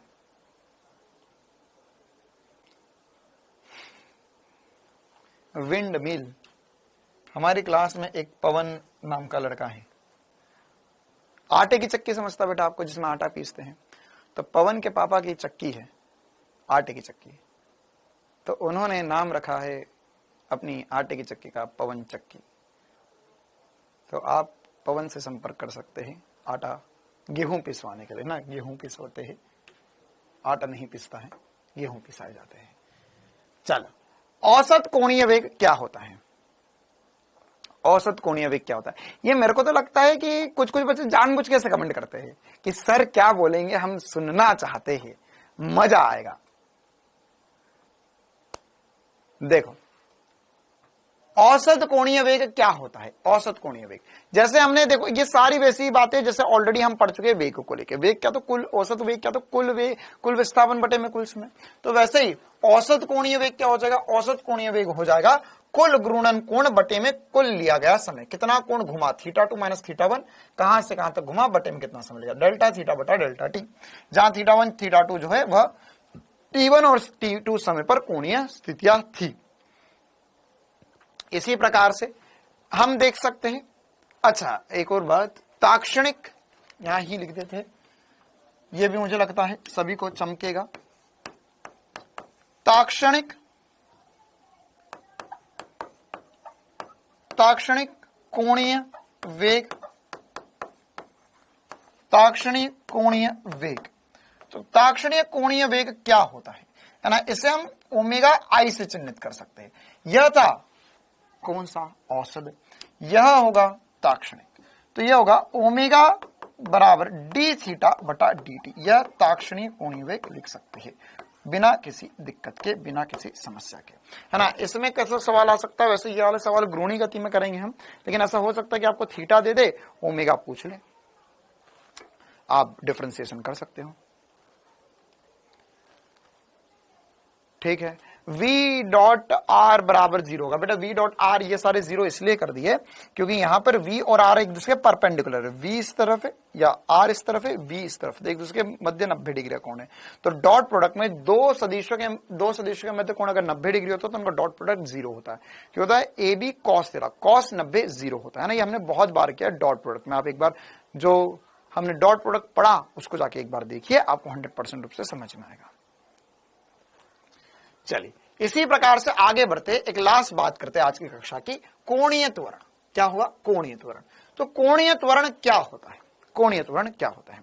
तो कोणीय त्वरण जो होता है, जैसे हमने रेखीय त्वरण पढ़ा था, मतलब कि त्वरण ए होता था हमारा कि किस दर से वेग बढ़ रहा है, उसे हम क्या बोलते थे? उसे बोलते थे हम रेखीय। वैसे हमने रेखीय कभी बोला नहीं, उसको त्वरण ही बोल देते थे। लेकिन हम रेखीय और कोणीय बार बार अलग अलग क्यों बोल रहे हैं? क्योंकि अब दो त्वरण है हमारे पास, है ना। अगर आपको याद हो, जब मैंने आपको बल पढ़ाया था या त्वरण पढ़ाया था, तो त्वरण में भी मैंने आपको बातें बताई थी कि त्वरण भी जो होता है दो प्रकार का होता है, एक स्पर्श रेखीय होता है और एक अभिकेंद्रीय होता है, जो अभी मैं आपको बताऊंगा। लेकिन हमने उसको कभी ऐसा नहीं बोला, हमने उसको त्वरण ही बोला था। क्यों? क्योंकि तब हम सीधी रेखा में चल रहे थे। अब गोल भी घूमेंगे तो गोल भी नाचेंगे, तो इसीलिए अब हम बोल रहे हैं कोणीय त्वरण। कोणीय त्वरण को चिन्हित करते हैं हम अल्फा से। किससे चिन्हित करते हैं? अल्फा से। अच्छा सर, तो ये अल्फा क्या होता है? अल्फा होता है कोणीय वेग में परिवर्तन की दर जो होता है, कोणीय त्वरण कहलाता है। जैसे वेग में परिवर्तन की दर, वैसे कोणीय वेग में परिवर्तन की दर को अल्फा बोलते हैं। ये होगा डी ओमेगा बटा डी टी या डेल्टा ओमेगा बटा डेल्टा टी लिख सकते हो। छोटे के लिए डी ओमेगा बटा डी टी लिख सकते हैं। औसत कोणीय त्वरण क्या हो जाएगा? औसत कोणीय त्वरण हो जाएगा डेल्टा ओमेगा बटा डेल्टा टी। अच्छा, इसका मात्रक और विमा क्या हो जाएगी? इसका मात्रक और विमा, इसका मात्रक होगा रेडियन पर सेकंड स्क्वायर। वहां मीटर पर सेकंड स्क्वायर होता था, यहां रेडियन पर सेकंड स्क्वायर हो जाएगा। इसी प्रकार से अगर हम इसकी विमा की बात करेंगे तो इसकी विमा क्या आ जाएगी? इसकी विमा हो जाएगी m0 L0 t की पावर -2। तो छोटी छोटी सी बात है, सभी को पता होना चाहिए। चलो, अब यहां पर हमें जो हमने त्वरण निकाल लिया, इस त्वरण में हमें, जैसे हमने रेखीय वेग में संबंध पता चला था, वैसे ही अब हमें रेखीय त्वरण और कोणीय त्वरण में संबंध पता करना है, पहली बात। दूसरी बात कि कोणीय त्वरण जो होता है वह कैसी राशि होगा? कोणीय त्वरण कैसी राशि होगा? कोणीय त्वरण कैसी राशि होगा? तो सर कोणीय त्वरण भी सदिश राशि होगा। और कैसा सदिश होगा? यह भी अक्षीय सदिश होगा। अक्षीय सदिश। क्या मैं यहां पर एक छोटा सा जेईई मेंस और एडवांस का कंसेप्ट पढ़ा दूं? यह भी अक्षीय सदिश होता है। कैसा होता है? अक्षीय सदिश होता है। ठीक है, क्या एक छोटा सा कंसेप्ट पढ़ा दूं मैं यहां पर? अक्षीय सदिश में हमें यह अब हमने दो अक्षीय सदिश पढ़ लिए। हमारे पास एक था वेग का अक्षीय सदिश और एक है त्वरण का अक्षीय सदिश। ठीक है, कोणीय त्वरण का अक्षीय सदिश। पहले तो ये बताओ, क्या आप सभी को ये याद है कि सर वेग की दिशा में अगर त्वरण होता है तो वहां पर वेग बढ़ता है, वेग की विपरीत दिशा में त्वरण होता है तो वेग घटता है, या उसे हम मंदन कहते थे। क्लियर है? इतना याद है सभी को? दोनों समान दिशा में होंगे, वेग और त्वरण समान दिशा में होंगे तो वेग बढ़ेगा, वेग और त्वरण एक दूसरे के विपरीत दिशा में होंगे तो वेग घटता जाएगा। लेकिन अगर यही चीज कोणीय में होगी तो सर कैसा कंसेप्ट आएगा, कैसा फील आएगा? इसको हम ऐसा समझ सकते हैं। देखो, मान के चलो कि कोई भी वस्तु वृत्तीय गति कर रही थी, कोई भी वस्तु वृत्तीय गति कर रही है। देखो, मजा आएगा जिंदगी का सोचने में, है ना। कभी और चीजें सोचा करो ना, सोचने में बहुत मजा आता है। सोचने की बात मत करो, हमसे ना करो सर। आपको नहीं पता हम घर में बैठे बैठे क्या क्या सोच लेते हैं। क्यों भाई? ओवर थिंकिंग की दुकान हो तुम सब, है ना सर। घर में बैठे बैठे मैं मैं एक दिन तो सर मैं प्रधानमंत्री बन गया था देश का, आपको क्या पता। देखो, है ना, ज्यादा नहीं, ये वाली बातें सोचना चाहिए हमें। तो क्या होगा कि अगर मान के चलो यहां पर ये वस्तु जो है वो घूम रही है ओमेगा से, ये ओमेगा से घूम रही है, तो इसका ओमेगा कहां होगा? इसका ओमेगा कहां होगा? तो सर इसका ओमेगा जो होगा वह ऐसा घूम रहा तो तल के लंबवत और बाहर की तरफ होगा। तो इसका ओमेगा जो होगा वो ओमेगा तल के लंबवत बाहर की तरफ, मतलब ओमेगा जो है वो डॉट में है, ओमेगा डॉट में है। ठीक है, अब मान के चलो कि अगर यहां पर यह अल्फा की दिशा, तो अल्फा भी अक्षीय सदिश है, तो अल्फा भी, अब अगर मान के चल यह ऐसा घूम रहा है और इसी दिशा में अल्फा, मतलब कि आपने जो, वैसे इसमें बलाघूर्ण लगाते हैं जिसकी वजह से घूमना या इसकी स्पीड बढ़ जाती है, आगे चलकर देखेंगे हम। लेकिन अगर मान के चलो ये और तेज घूमने लग गया, और तेज घूमने लग गया, तो उस कंडीशन में क्या होगा, यदि इसका अल्फा डॉट में आता है तो इसका ओमेगा बढ़ जाएगा। कितनों को ये बात चमकी कि यदि अल्फा मतलब क्या होगा सर, जो कोणीय त्वरण प्रति सेकंड, ये कोणीय त्वरण में परिवर्तन प्रति सेकंड जो है वह इसी दिशा में होगा, तो क्या होगा, यहां पर इसकी स्पीड बढ़ेगी। लेकिन अगर मान के चलो यहां पर अल्फा जो होगा वो क्रॉस हो गया, मतलब कि तल के लंबवत अंदर की तरफ हो गया, तो सर ये घूम ऐसा रहा है, तल के लंबवत अंदर की तरफ हो गया, मतलब इसकी स्पीड या इसकी ओमेगा घटी। क्या ये छोटा सा कंसेप्ट समझ में आया सभी को? इसको ऐसे भी चिन्हित कर सकते थे कि सर यहां पर ये घूम रहा है तो इसका ओमेगा इस दिशा में है और अल्फा भी इस दिशा में है, तो इसका ओमेगा बढ़ेगा। लेकिन अगर ये घूम रहा है और इसका ओमेगा इस दिशा में है और अल्फा नीचे की दिशा में है, तो इसका ओमेगा घटेगा। ठीक है, ये एकदम आसान सी बात है कि सर दोनों एक ही दिशा में होंगे तो बढ़ेगा, विपरीत दिशा में होंगे तो घटेगा। ये हमारे पंखे जैसा हो गया कि सर पंखे का जैसे ही बटन दबाते हैं तो वहां पर वो घूमता है इस दिशा में और उसका अल्फा भी है ना, ऐसा से घूम रहा है तो उसका अल्फा भी उसी दिशा में हो गया। तो मतलब क्या हो गया, यह दोनों समान दिशा में, तो इससे ओमेगा बढ़ जाएगा। अच्छा, इसी प्रकार से एक लास्ट बात कर लेते हैं कि यहां पर कोणीय तथा रेखीय त्वरण में क्या संबंध होगा। तो कोणीय और रेखीय त्वरण में क्या संबंध होता है सर? तो यहां पर कोणीय त्वरण हमने अल्फा पढ़ लिया और रेखीय त्वरण ए। अच्छा, तो इनके मध्य संबंध हमने पढ़ा, v बराबर होता है सर ओमेगा क्रॉस आर।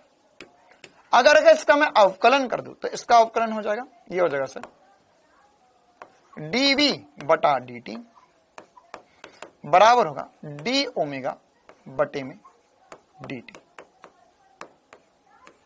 ठीक है, अभी के लिए मैंने मान लिया कि यहां से r जो है वो नियत है, तो d ओमेगा बटा dt को मैं क्या लिख सकता हूं, d ओमेगा बटा dt को मैं अल्फा लिख सकता हूं और dv बटा d को मैं त्वरण लिख सकता हूं। तो त्वरण जो होगा वो अल्फा क्रॉस r हो जाएगा। जैसे v बराबर ओमेगा क्रॉस r होता है, v बराबर r ओमेगा, में v बराबर ओमेगा क्रॉस r, तो वैसे a बराबर अल्फा क्रॉस r होएगा, यह हो जाएगा अल्फा क्रॉस r हो जाएगा।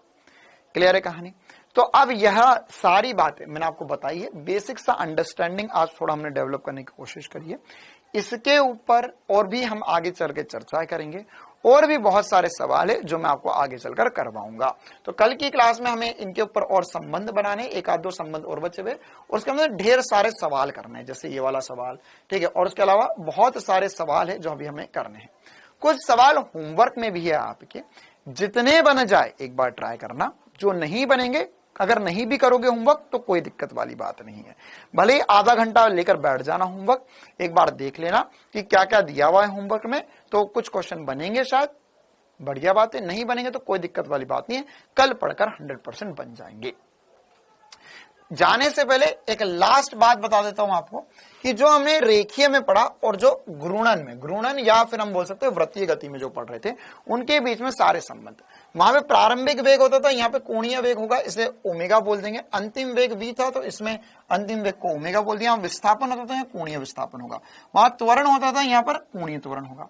अगर अल्फा नियत है तो हमारे पास गति के समीकरण भी एज इट इज बनेंगे, v बराबर u प्लस एटी, ओमेगा बराबर omega naught plus alpha T, s बराबर ut plus half eighty square, s की जगह theta, theta omega naught T plus half alpha T square. तृतीय समीकरण, बाकी सारी बातें सेम एज इट इज होंगी। इवन अवकलन समाकलन के जो सूत्र थे वो भी हम इसमें ऐसे ही बना सकते हैं ना। जैसे यहां पर लिखते थे हम, क्या क्या लिखे थे हमने संबंध, v बराबर dx बटा dt, वैसे लिख दिया हमने ऑलरेडी पीछे, बस एक बार फिर से लिख रहा हूं मैं, a बराबर dv बटा dt। ठीक है, तो वही संबंध यहां पर भी लिख सकते हैं हम, क्या लिखेंगे, ओमेगा बराबर डी थीटा बटा dt और अल्फा बराबर डी ओमेगा बटा dt। इसके इंटीग्रेशन वाले भी लिख सकते हैं, इंटीग्रेशन अल्फा dt बराबर होगा इंटीग्रेशन डी थीटा, और इसी प्रकार से यहां से लिख सकते हैं अल्फा dt बराबर होगा इंटीग्रेशन डी ओमेगा।